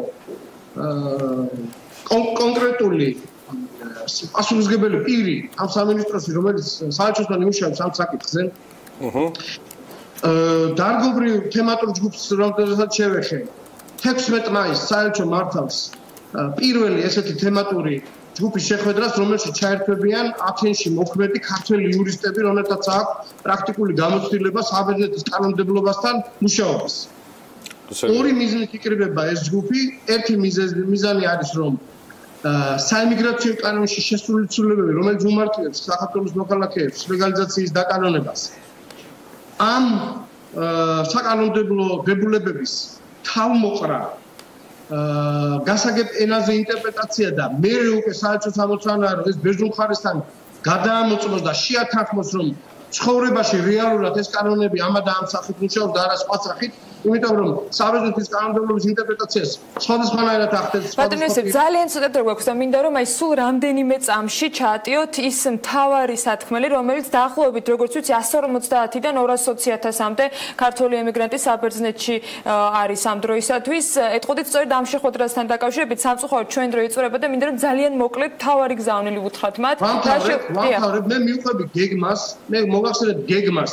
რა გეგმა აქვს საგარეო საქმეთა სამინისტროს ამ მიმართულებით. მას შემდეგ რაც ეს ჯგუფი შეიმუშავებს, ამ ჯგუფმა უნდა შეიმუშავოს ერთი მხრივ გარკვეული ეგრეთ წოდებული გზამკვლევი ჩვენი მოქალაქეების და მეორე მხრივ ახალი საკანონმდებლო ინიციატივები, რომელიც ჩვენ უნდა მივაწოდოთ ბერძნულ მხარეს. აი მას შემდეგ რაც ეს საკანონმდებლო ინიციატივები, რომლებიც ახალ შესაძლებლობებს გახსნის საქართველოს მოქალაქეების ლეგალიზება დააკანონოს, ამ ინიციატივებს შევთავაზეთ, მე უკვე ჩვენი ამოცანაა, რომ ეს საკითხები გახდეთ ბერძნული ქართული ურთიერთობების დღის წესრიგის მუდმივი თემა და ისევე გადაიჭრას ბერძნულ მხარეს და როგორც ყველა დანარჩენი. აუცილებლად უნდა აღნიშნო, რომ საქართველოს მთავრობას აქვს ძალიან კარგი ხედვა, როგორ უნდა განვითარდეს დიასპორასთან ურთიერთობები. ბუნებრივია, რომ ძალიან მისასალმებელია და გაიოლებული ადმინისტრირების თვალსაზრისით ის, რომ საგარეო საქმეთა სამინისტროს კომპეტენციაში გადავიდა ეს თემა და შეიქმნა ცალკე დეპარტამენტი დიასპორულ საქმეთა, ამან ბუნებრივია გააიოლა საერთაშორისო კომუნიკაცია და ერთიანი კოორდინაცია და ერთიანი ხედვის ჩამოყალიბება, ისე რომ მე მართალია ამ ეტაპზე ამ ძალიან მძიმე და გრძნობიარე საკითხია. ფრთხილი, მაგრამ მაინც ოპტიმიზმით ვარ განწყობილი. მადლობა ბატონო იოსებ, მე დარწმუნებული ვარ, იმიტომ რომ დამჩა ძალიან ბევრი კითხვა კიდევ ინვესტიციებთან და სხვადასხვა ეკონომიკურ აქტივობასთან დაკავშირებით, რომელიც მგონია რომ ჩვენი საელჩოების მთავარი საზრუნავი უნდა იყოს. ჩვენ ალბათ მომავალში კიდევ გვექნება საშუალება საგარეო საქმეთა სამინისტროს შესაბამისი დეპარტამენტის და დივიზიონის საშუალებით, რომ საბერძნეთში საქართველოს საელჩოს და პირველ პირს და მის ელჩს გავესაუბროთ მომავალშიც, იმიტომ რომ ინტერესი თემისადმი დიდია. ეხლა ძალიან მცირედი პაუზა და შემდგომ უკვე სამშენებლო კომპანია CO Development, რომელიც ბაზარზე საკმაოდ ამბიციური გეგმებით შემოდის, მაგრამ განსაკუთრებული ამბიციურობით უკვე დაფიქსირდა დღეს დილიდან საქმიან დილაში. სულ მალე რამდენიმე წუთში დაგველოდეთ CO Development-თან ერთად.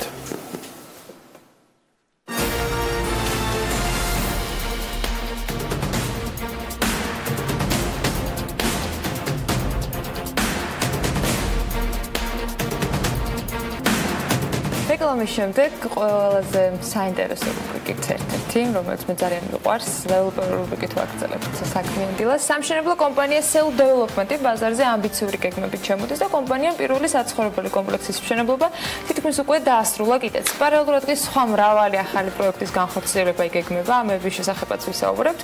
ახალი სამშენებლო კომპანიის შესახებ ჯერ თათია ჩაფიჩაძემ უნდა გაგვაცნოს ინფორმაცია, რომელიც ხოთეშორის როგორც მთელი გადაცემის განმავლობაში გიორგი ანონსებდა, ჩემს სამეზობლოში პოლიტკოვსკაიას 32 ნომერში მდებარეობს კომპლექსის შესახებ თათიას მიერ მომზადებული სიუჟეტი ვნახოთ.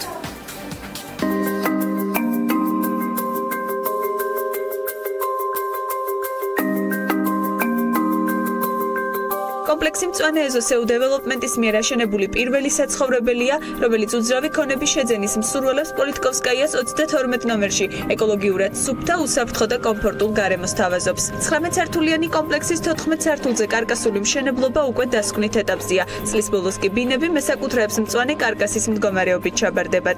აღნიშნული პროექტის განხორციელების მიზნით შევარჩიეთ ცენტრალური უბანი, ეს არის ურბანული ხმაური ზეგანი შორს, სადაც არის სიწყნარი, სიმშვიდე, ასევე აღნიშნული ტერიტორია მოიცავს რეკრეაციულ ზონას, დაახლოებით 1500 კვადრატული მეტრი არის, სადაც განაშენიანებული არის მრავალწლიანი მწვანე ნარგავები. ეს პროექტი მოიცავს დამატებით საბავშვო მოედანს, 20 საათიან ფიტნეს ცენტრს, საოფისე და კომერციულ სივრცეებს, ასევე 4-დონიან მიწისქვეშა და მიწისზედა პარკირებას.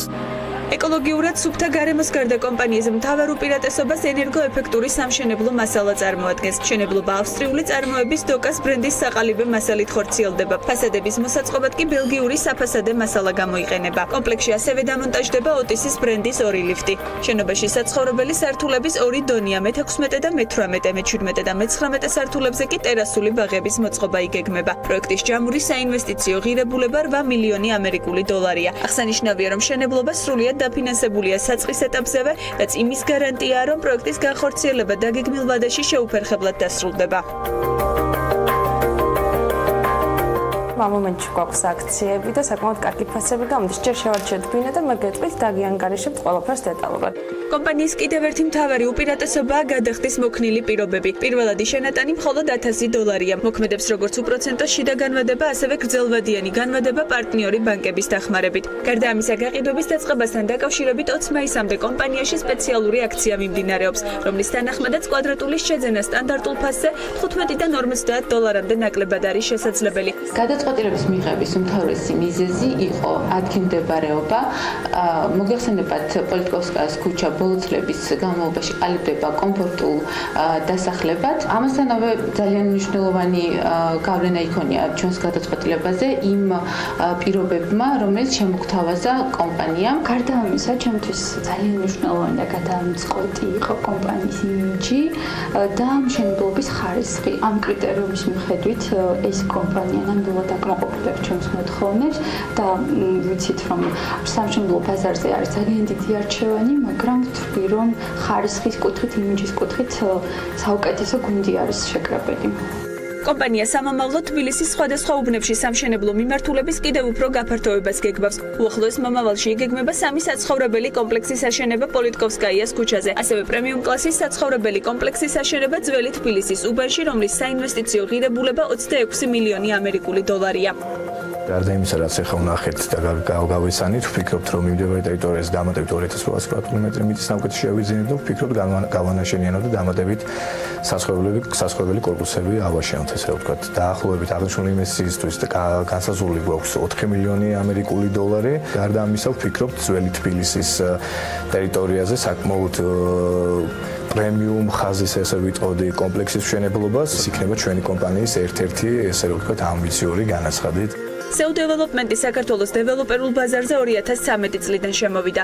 დღემდე საგანმანათლებლო ინფრასტრუქტურის მოწყობაში დაახლოებით 23 მილიონ ამერიკულ დოლარამდე ინვესტიცია აქვს ჩადებული. სწორედ აღნიშნული გამოცდილება გახდა იმის მიზეზი, რომ კომპანიის მენეჯმენტმა 2016 წელს ახალი მიმართულების განვითარება და საცხოვრებელი კორპუსების მშენებლობა დაიწყო. მოკლედ ტრადიციულად თათია ჩაფიჩაძეს აქვს ერთი უნიკალური თვისება.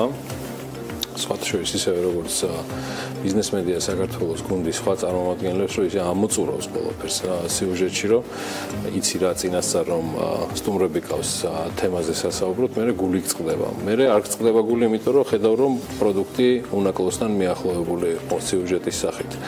მოკლედ, ყველაფერი ამისთვის, რომ ეს წყენა თუ თქმობა თუ ბედნიერება არ მქონდეს მუდმივად არსებობს ჩვენთან რუბრიკა და შესაბამისად თანაწამყვანი ლიკა ქარდავას სახით, რომელიც Property Georgia-ს დამფუძნებელი და მმართველი პარტნიორია და ზუსტად აი მასთან ერთად შევესევით ახლა ზურა მექვაბიშვილს, SEO Development-ის დამფუძნებელს და აღმასრულებელ დირექტორს და ქეთი არველაძეს, რომელიც SEO Development-ის მარკეტინგის და გაყიდვების სამსახურის უფროსია, დილამშვიდობის.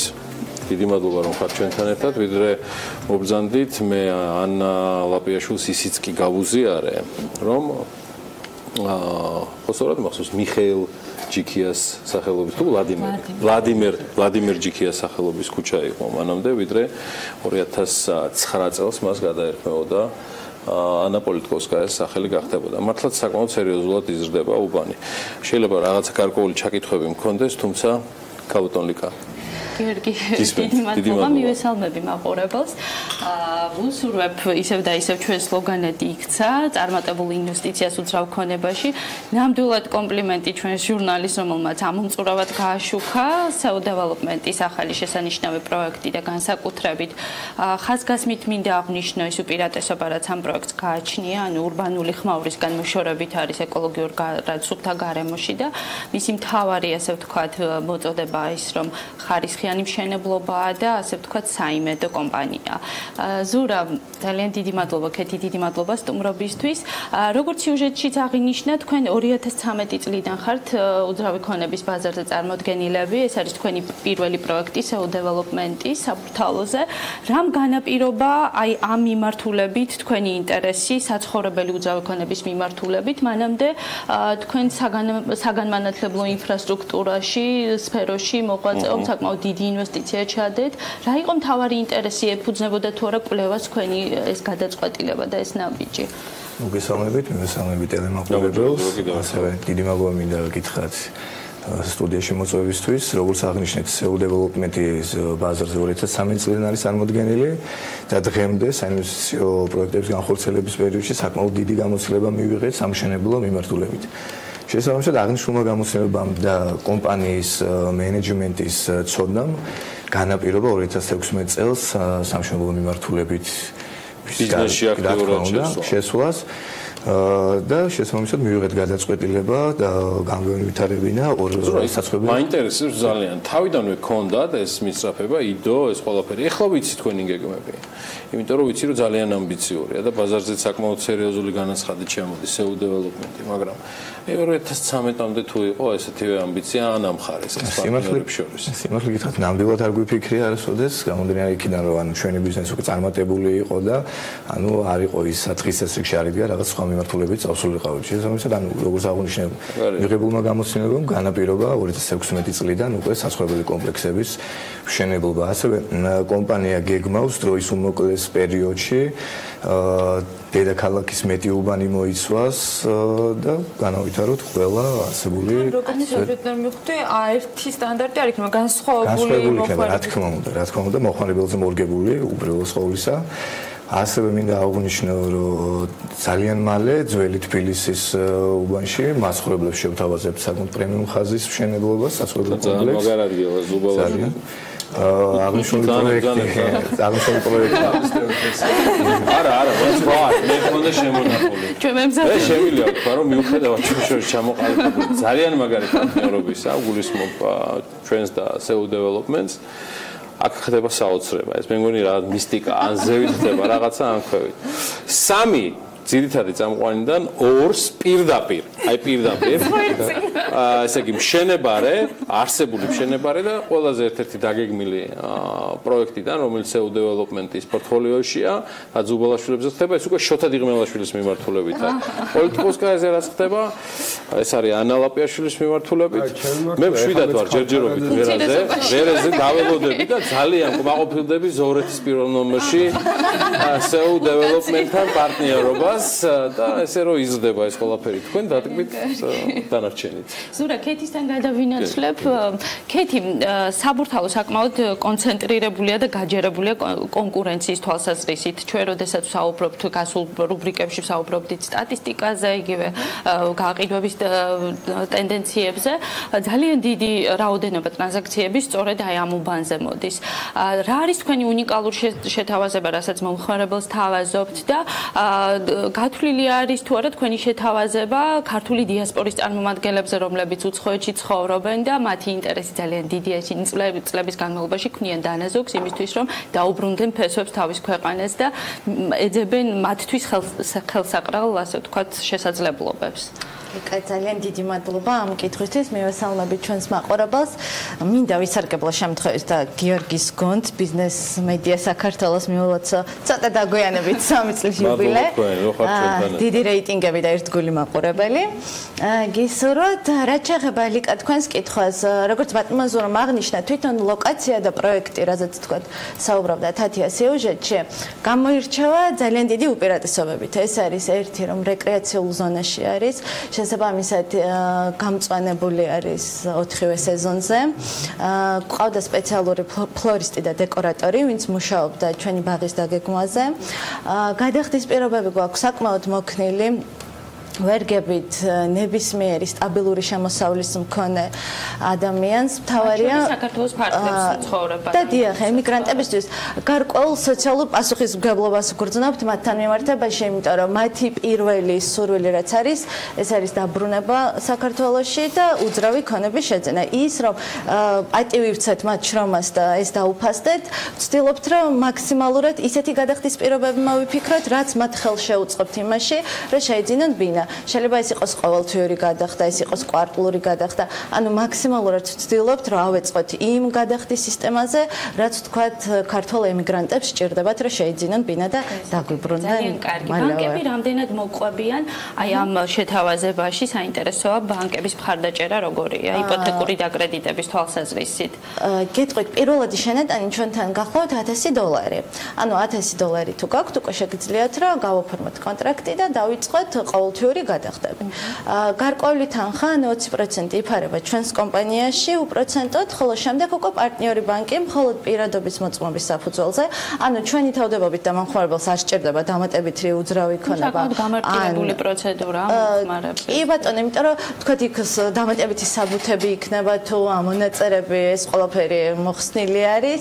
საბედნიეროდ ეს რთული პროცედურა, რაც უძრავი ქონების შეძენას ახლავს და რამდენიმე პარტნიორი ბანკი ყავს. შესაბამისად მომხმარებელს აქ არჩევნის საშუალება, რომელ ბანკშიც უნდა შეგვიძლია დავასახელოთ რომელი ბანკები. კი ბატონო, საქართველოს ბანკი, VTB ბანკი და TBC ბანკი გახლავთ ჩვენი პროექტის პარტნიორები. ან მომხმარებელს არჩევანი აქვს ბანკის პირობების და მაქსიმალურად მოქნილი პირობებია.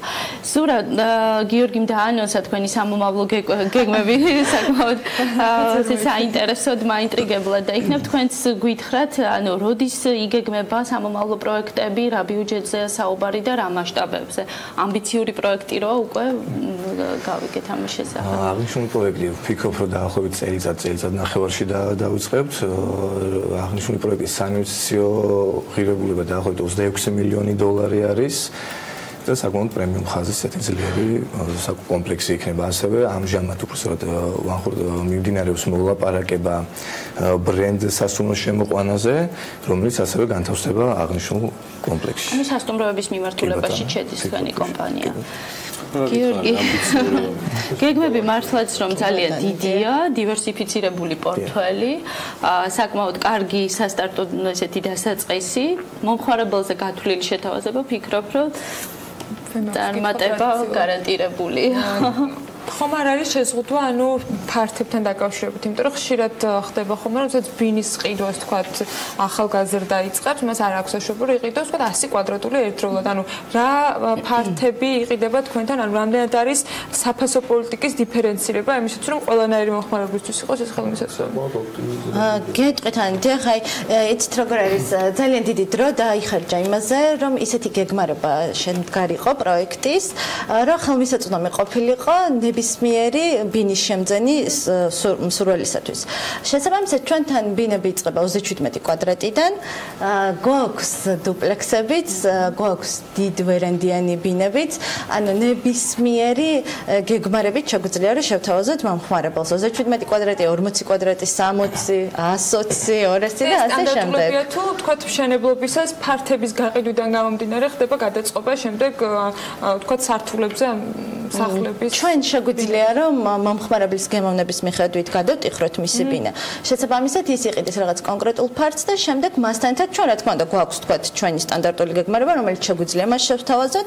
თუმცა თუ აქვს სურვილი, რა თქმა უნდა, ამაზე ღია ვართ და მოგთილები, რომ მაქსიმალურად ისეთი ბინის შეძენა იმდანაც მნიშვნელოვანი გადაწყვეტილება, რომ გვინდა რომ ეს პროცესი ისე ამაღლებული იყოს ისევე, როგორც ეს გადაწყვეტილება. და ამიტომ მაქსიმალურად ვცდილობთ, რომ მოვერგოთ და ესეთი გაუბედნიეროთ ეს გადაწყვეტილება. ანალიზოთი დაიწყეთ, SEO development-ის თემას ჩვენ კიდევ ძალიან ბევრჯერ შევეხებით. მათთან ერთად და ყველა შემთხვევაში ლიკ აქ ხარდავას რუბრიკაში უძრავი ქონების და development-ის შესახებ. ლიკა, ურმესი მადლობა. პირიქით, მადლობა გიორგი შენ. მადლობა ანას შოთას და ჩვენ საერთაშორისო სტუმრებს წარმატებები და ესეთი ამაღლებული მომავალი თქვენ. კარგი. მე მგონი ჩვენ არც დავემშვიდობოთ სტუმრებს, ყველანი ერთად დაგემშვიდობებით თქვენ. ხვალ დილის 8 საათამდე საქმიანი დილა, თუმცა 5-7 წუთში დაელოდეთ განცალაღიძეს. არაჩვეულებრივი და ძალიან საინტერესო სტუმრებთან ერთად, ძალიან საინტერესო ქალების ნარატივით და რა თქმა უნდა ბექაბაციკაძე 3 საათზე შემოგიერთდებათ უკვე კონკრეტული თემებით და საქმის კურსში ჩაგაყენებთ ბიზნესის და ეკონომიკის მიმდინარე მოვლენების შესახებ. აბა დროებით.